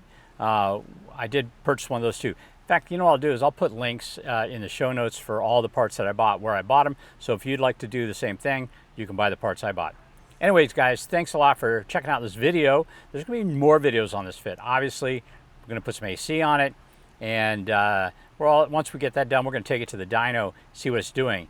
Then suspension, wheels and tires, and hit the track with it. This is a nice car. It's going to be my daily driver. It holds 4 people comfortably. It's really a nice ride. Anyway, if you guys have a friend with a Fit and they think it's underpowered, why don't you share this video with them? Please also think about liking and subscribing. Don't forget to hit the bell. That gives you notifications when new videos come out. And I want to thank you very much for clicking on us. That's a stupid mistake, but this is why we do this stuff, to make all the mistakes we can so you don't make them. Hey guys, in Phoenix, it's been like over 110 for 19 days straight, and forecast for another at least 8 days. Yeah, I saw that. Today's project is putting some AC in our K-Swap Fit. Welcome to VTEC Academy. You're about to get cooled. One of the big problems with the Fit and the Series E is this frame rail is in the way. So we wanted to go ahead and remove that. So I put Brian on the task, and let's see what he did.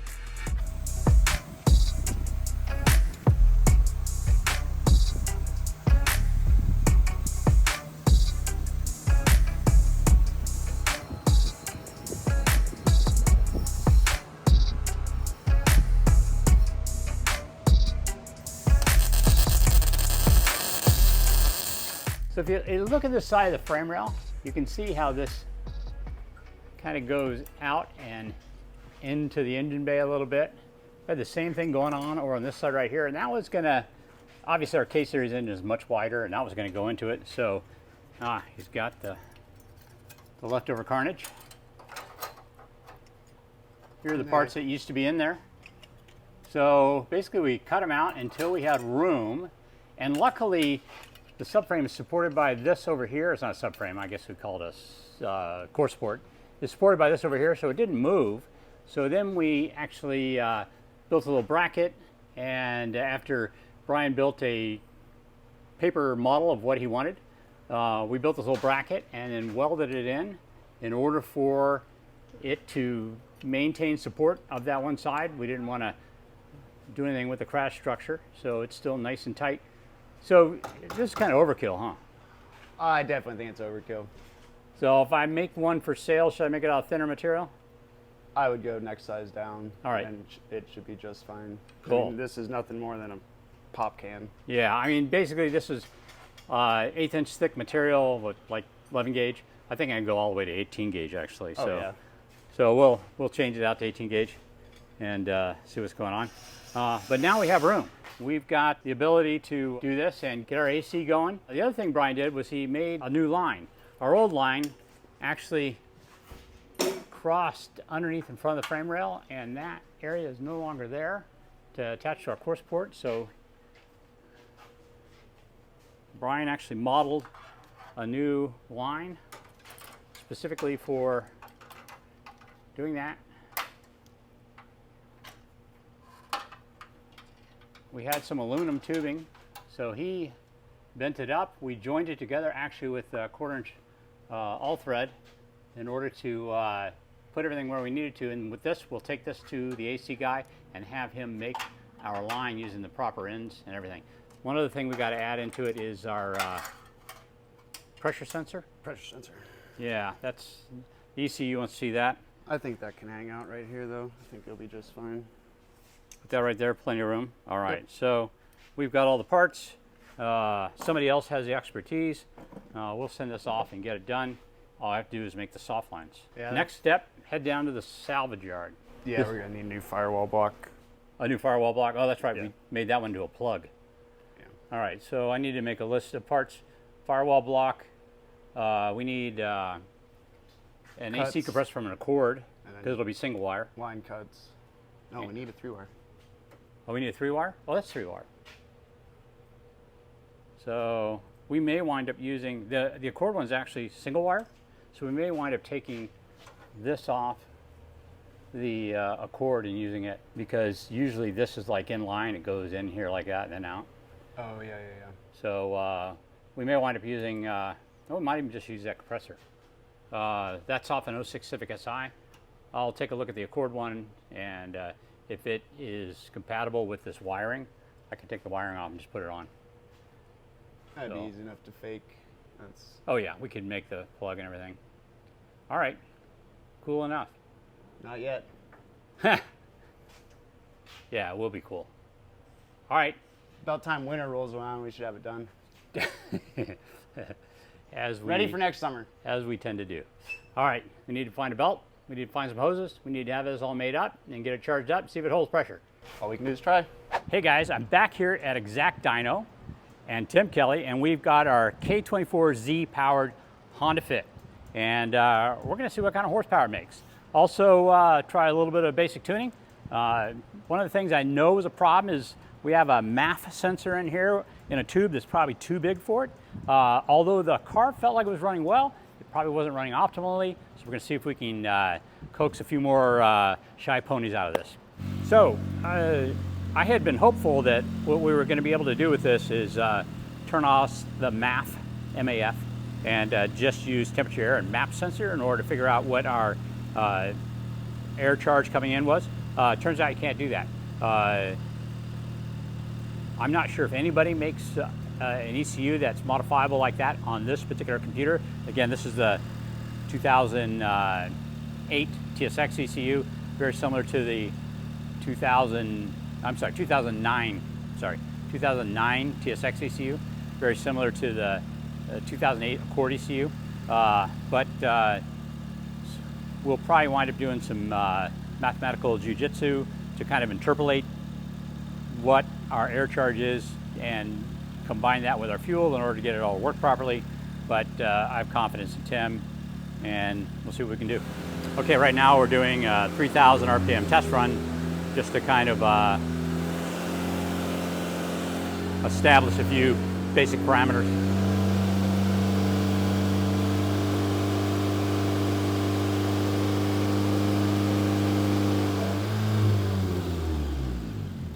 This all has to do with the diff setup on it. RPM with the gear we're going to be running in versus what the speed is going to be on the hub. And then we set that to the tire size and get that information on our gear ratio. It's all part of the math we do in order to determine what horsepower is. Because horsepower is basically moving the car over time.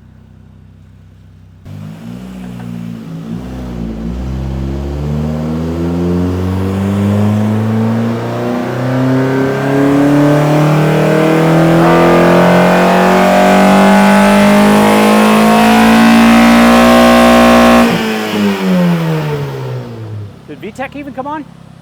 I don't know. It doesn't seem like it does. No. It should have been 5,000. Yeah.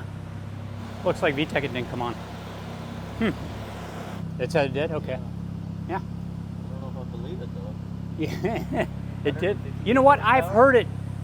Come to think of it, I've heard it come on during certain pulls. Okay. It just didn't. 'Cause,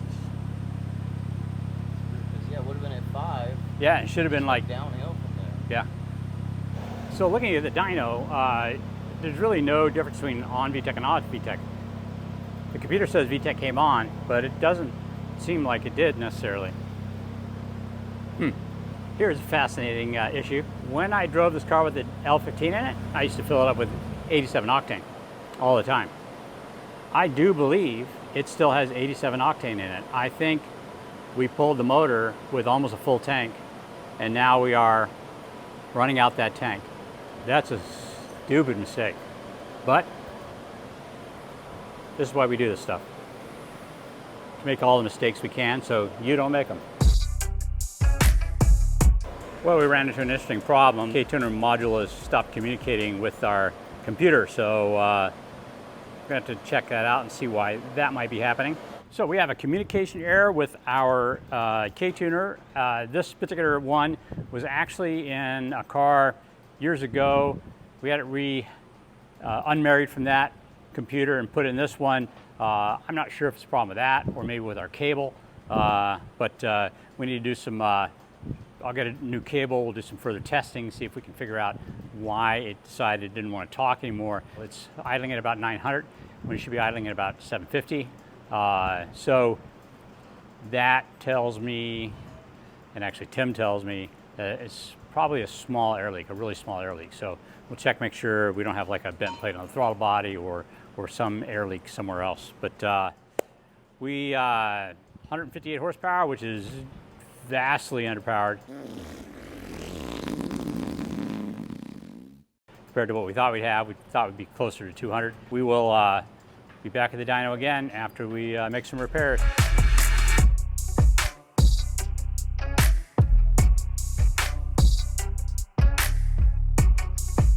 Well, crap. Our dyno numbers were not very promising, and so we brought it back to the shop. We were doing a little bit of investigation, and it looks like we've got a blown head gasket.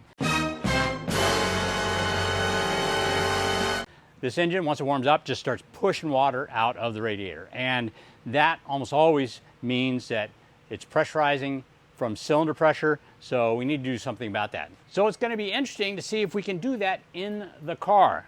As you can see right here, the engine's tucked pretty far underneath the cowl. The question is, can we get under there? Can we get the head off? Is there room for us to work? Are we going to need tiny little hands in order to be able to do this? For that and other questions, stay tuned. We'll be back as we take this, put it on the lift, try to take it all apart in the car, and see if we can't get the head gasket repaired. By the way, at the same time, we're going to do some changes to the AC system as well. We used a TSX AC compressor, which has a really big pulley on it, and it's also a single wire operation rather than 3-wire.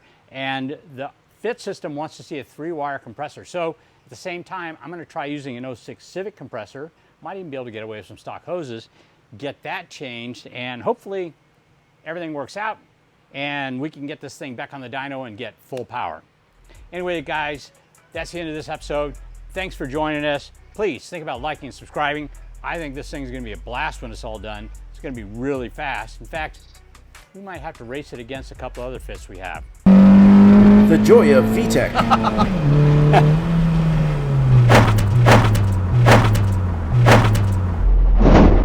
Erased in a moment. Well, I found out what was rubbing. Our K-swap fit looks good, but the dyno sucked balls. Damn you. We're here with our K-swap fit and it looks pretty good. But the dyno said, wrong. It sucked balls. Would you say it made you throw a fit? Well, let's not throw a fit, let's fix the fit. Welcome to VTEC Academy. You're about to get schooled. All right, guys, we're back here with our failed fit. We had less than stellar success at the dyno, and the AC doesn't work either. I haven't been able to trace down that problem, but I'm just going to assume. Well, if we keep waiting long enough, it'll be winter, and AC will be next summer's problem. Good point. Good point. The problem is I think I want to get this on the dyno sooner than next winter, and I would have less like to drive it over there. So we recently just had the computer reflashed. We used an 06 Accord, hoping that was going to fix things. It did not. One of the big problems is we have a 3-wire connector for our AC compressor, and we only have 1 wire. Now, my understanding was it should have worked because all that does is break a connection when the pressure gets too high, but it's not working. So we're going to go ahead and change to a 3-wire compressor. But, and the reason he looks like this is we've also got a blown head gasket. And so we need to change that. We've discussed trying to do it in the car, and what are your thoughts on that?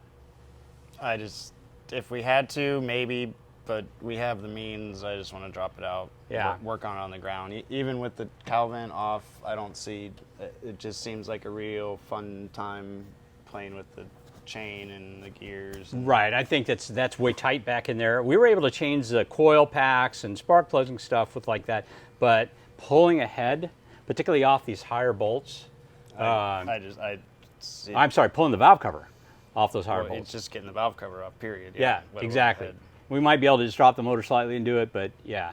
So we're going to pull the motor. That, and by we, I mean him, because I'm going to go work on some wiring for another project. And hopefully Scott will be unsick and can help out as well. But we're going to drop the motor, pop the head off of it, and see if we can't repair this motor. I have a couple of other motors of these, and actually a couple of them with like less than 5 miles on them. So, but I don't want to use those. I want to use this motor. But I think first thing up is probably go drain the AC rather than just illegally vent it to atmosphere. Plus, we can reclaim this refrigerant, use it when we put the new compressor in. So we're going to send it off to my brother Keith, who has the equipment for evacuating this, and then we shall pull that motor. Yay.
The AC is not turning on. And the symptoms are either the condenser fan, radiator fan, or the compressor turning on. So the troubleshooting guy says first thing to do is check for engine DTC. So I'm going to try this brand new C-Reader Elite, made specifically for Hondas. Launch Tech company. It was sent to me to test out, so I'm going to test it out, see if I have any DTCs.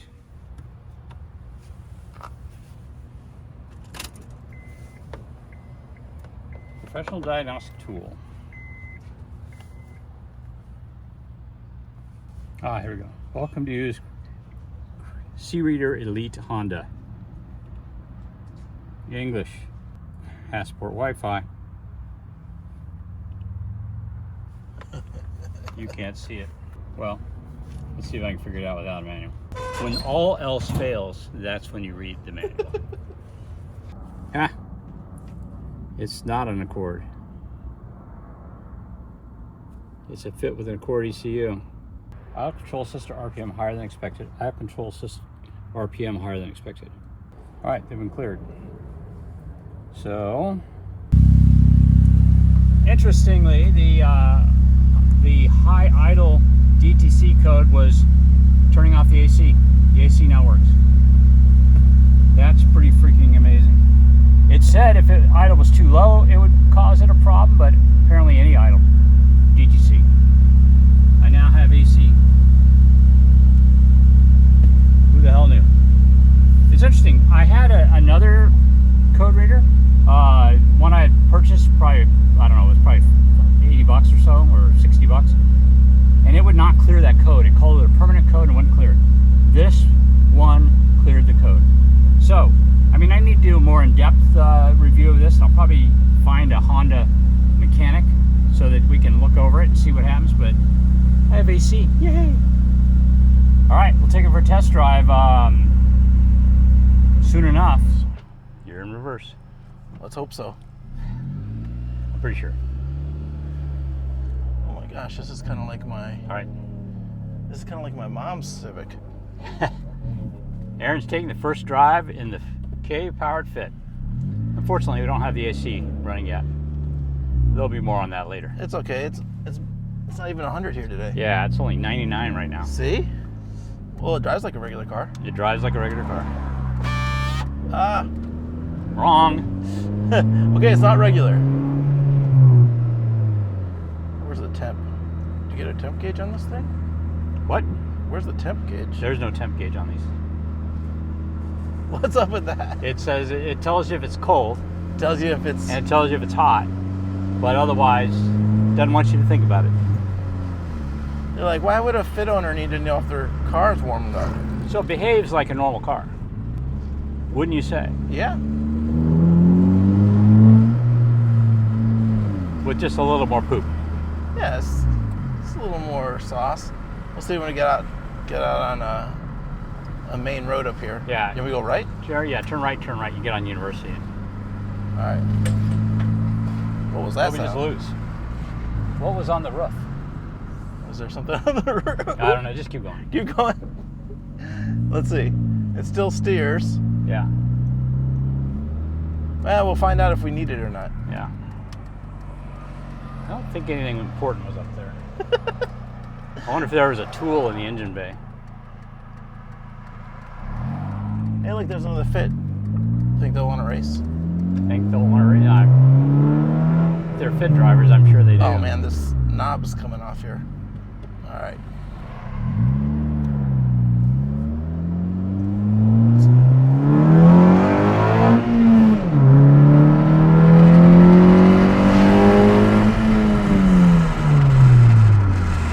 Well, it gets up and goes. So what do you think? I think I like it. It's rowdier than my SI. Oh, that nice.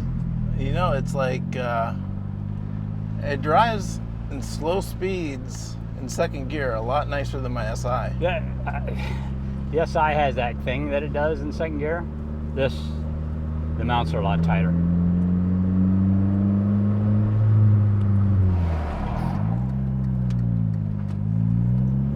This it doesn't vibrate as much as my SI. Oh, really? And how Interesting. Which mounts are in here again? All front, right, left, and rear. They're the 62. GEK. Yeah. GEK. Cool. And the suspension is Well, it's stock right now. stock, Yeah. so it feels like, oh yeah, I keep trying to go into 6th gear. Don't do that. I like it. Yeah, it's nice. It really is nice. And you would just surprise the shit out of some people Oh yeah. if you took it out. The shifter location seems a little bit far compared to far. like the. I think it's closer on my SI. You'd be Maybe a it's little bit because we're taller? just more upright. Yeah. Yeah. Yeah, it's up more on the dash on your car. The AC didn't come on. The AC didn't cycle on. No, it did not. Which it won't. You have to turn the car off to do it. Son of a biscuit. I know. Watch. Hey, watch a truck. Don't pull out in front of us. Yeah, we're too tall. We're not in a lowered Civic like Do it fast like and furious. Dom. Honestly, other than the exhaust note, it drives like a, like unless you're on it, it drives like a completely normal fit. Right? Yeah, exactly. Just a little droney, the exhaust. I think But, I may wind up putting a resonator not on this car, but on the other fit when I do it. Actually, the other fit's got a turbo to silence it, so Yeah, I mean that's what you need to do for. yeah.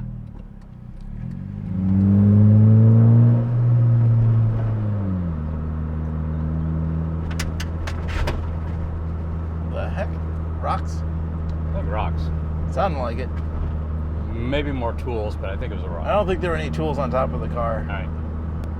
All right, slow down to a stop and do a little pull. Oh yeah, we're already here.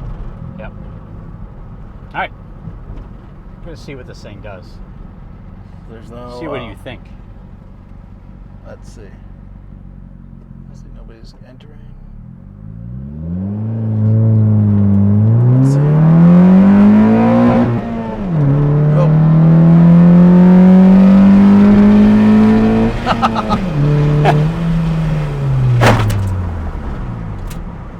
Well, I found out what was rubbing.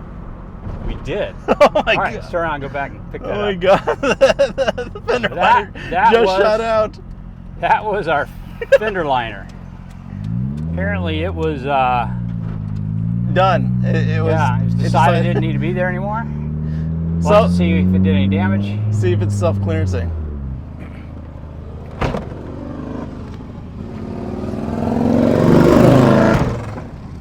We've done a little bit of chassis lightening.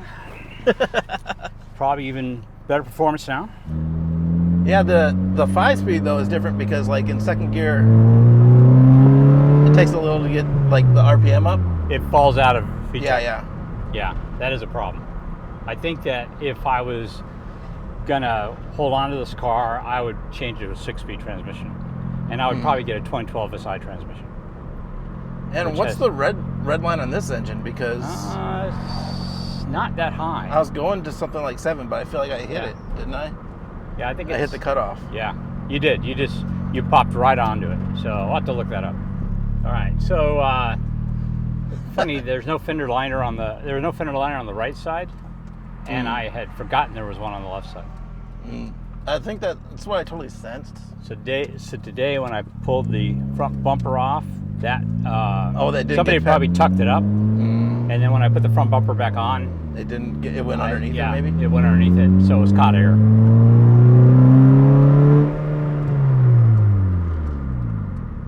Yeah, it's really interesting, like between a K20 and a K24, like how the K24 doesn't rev up as quickly.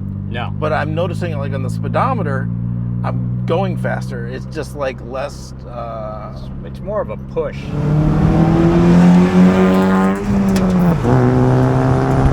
You feel the torque. You feel a gentle push. Whereas So- there's a lot more rush with the K20. And it's at a much higher RPM. We had Brian replace the head gasket. Yeah, we were pushing water out, so we had Brian replace the head gasket. I'll tell you what though, when we opened it up, didn't look like it actually had a blown head gasket. I made an assumption that was probably incorrect. Okay. And did a bunch of work I probably didn't need to. But it's running much cooler. It's still pushing a little bit of water. I did change the radiator cap, but we'll have to figure out what's going on. We also changed computers. We went from an 09 TSX ECU to like a 2008 Accord manual ECU. Now, I've noticed that when we try to run the AC, it turns on and kicks off immediately. So I don't know if that's a function of the Accord ECU. We've done a bunch of troubleshooting.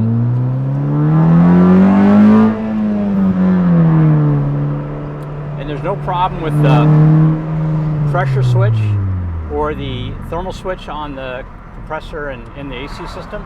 The other two things the computer monitors would be engine coolant temp 2 and the AC temperature in the box. So in the evap? In the evap. But neither of those should be causing a problem unless there's one of the switches is bad. And the AC worked beforehand. So I'm gonna assume that unlike what I thought, maybe the Accord ECU is not compatible with the system. So we're gonna have to check it out, see if the TSX computer solves our problem. So I have one, we'll put it back in and see if that doesn't solve the issue. So possibly it's like a chassis thing between the ECU. Yeah, it'd be like chassis? I would think it would be a CAN communication issue between the ECU and the MICU. The MICU is in the fuse box called the multiplex integrated control unit. So it might be a communication error there. Another thing we did, by the way, is we changed our AC system entirely. We had a TSX ECU from like the 2009 TSX. That was a single wire AC unit. I decided rather than use that, I would switch over to the earlier generation TSX ECU. Those things available aftermarket actually have the a three-wire compressor, which is what this car wants, is a three-wire compressor. So just a matter of changing the plug and plugging it in, and then I had to reclock the two outlets on the AC lines, and that was easy to do because I just went on Amazon.com, bought the outlets for a Denso compressor, LS swap Denso compressor, and we just had them brazed on to the end. So actually, I'm not sure if that's technically brazed or soldered. Wherever. Yeah, it was permanently connected. melted together. It holds pressure. It's charged up. The pressures are good. Again, it turns on briefly and then shuts right off. So, I've determined it's a computer that's doing it. It's just telling it, hey, no, and shutting it off again. So what do you think the possible fix could be for that? I'm hoping that it's just use a TSX ECU. I'm hoping that the problem is communication with the MICU and the ECU. Like, for instance, the CAN language may be different because all Accords are made in the US, and I don't believe the fit is made in the US. That may be what the issue is. The issue may be the CAN language is different, and so when the ECU talks to the... oh yeah, this isn't lowered. I don't have to slow down for this. Huh? Yeah, it's not lowered, so you don't have to worry about it. I pushed the clutch in and started braking, and I was like, yeah, this car is super funky because it's modified, but it doesn't drive like a modified car. Not at all. Like it's stock height. Like when I go around the corners, I'm feeling like, oh yeah, squishy tires and squishy. Sitting on the end of a stick. Yeah. But when I push the throttle, it's very much modified. It's very sporty. Yeah, this car would be awesome, lowered with good suspension.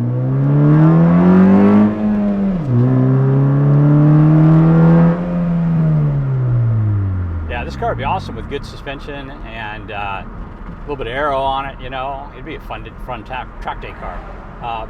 But like I said, I got another fit, and it's actually my favorite body style, the other one, so we're gonna work on that one a little bit more.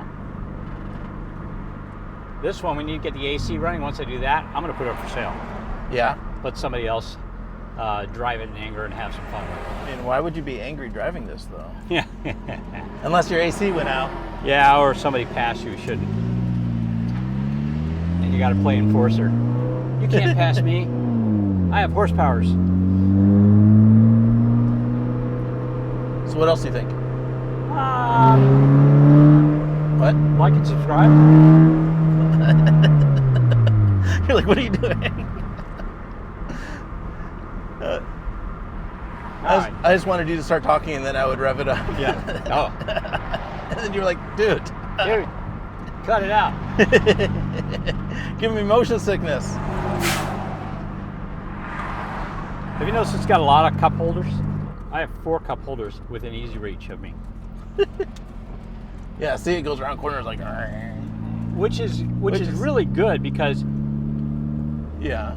in my truck, all the empties are down on the floor. In this car, I could just keep filling up the cup holder holes. So I'm gonna get the AC working, and I'll set up another dyno appointment. And then we will maybe try to take it out for another 8th mile run, see what it does. And if the timing is right, we'll run it down to do the autocross down there at Musselman, or the time attack at Musselman. So All right. I feel like it feels like there's gonna be a lot more in it. I think. I think so. I think it can rev a little higher, and I think it has a little bit Because it more was up top. pulling all the way to whenever I hit that rev limiter. Yep. It's not like it hit a certain RPM and just leveled off. Yeah. So. Well, I think we'll be able to pick up some more horsepower. I think this engine will be good for that. Anyway, guys, like, subscribe, hit the bell, Share get it. notified. Yeah, share it. You Share know the somebody video. with a fit, know somebody with a slow ass fit, share the video. Or just know anybody, and you could fit roll them. Just send them the video, say, hey, watch this.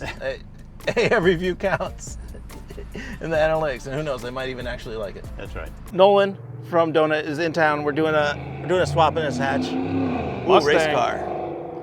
Mustangs. Hey, Nolan's in town. We're working on his hatchback, but since he's here and he drives a lot of cars, we want to see what he thinks of our project cars. Let's do it. We have our K24 fit. Let me pop the hood. Let me show you. Sure. Let's see it.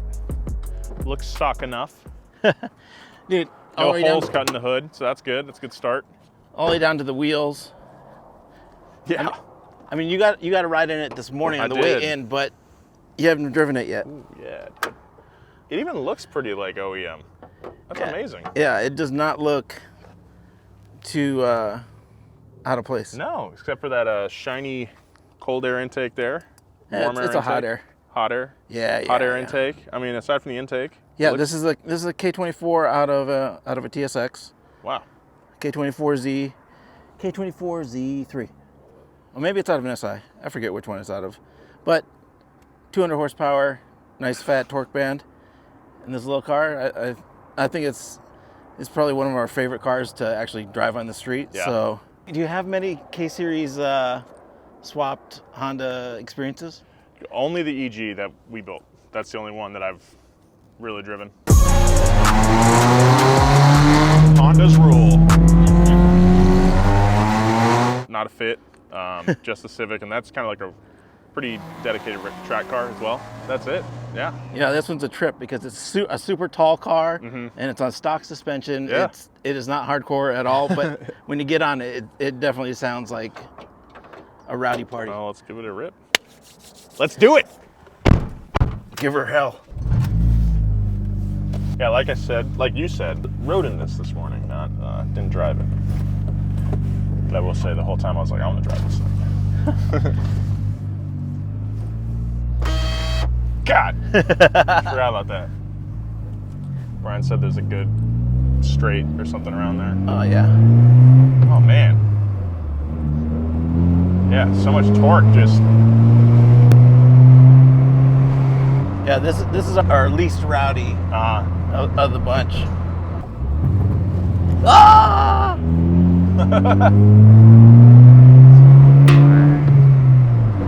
There's a temperature gauge on here. Oh, it's Honda Fit owners don't need to worry about temperature. Okay. So there's no temperature gauge. No, I mean this thing.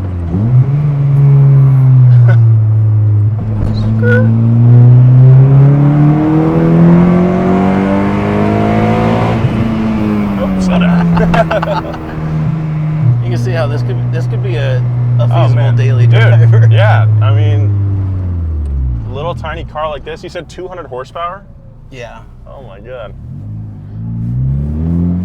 This is like perfect.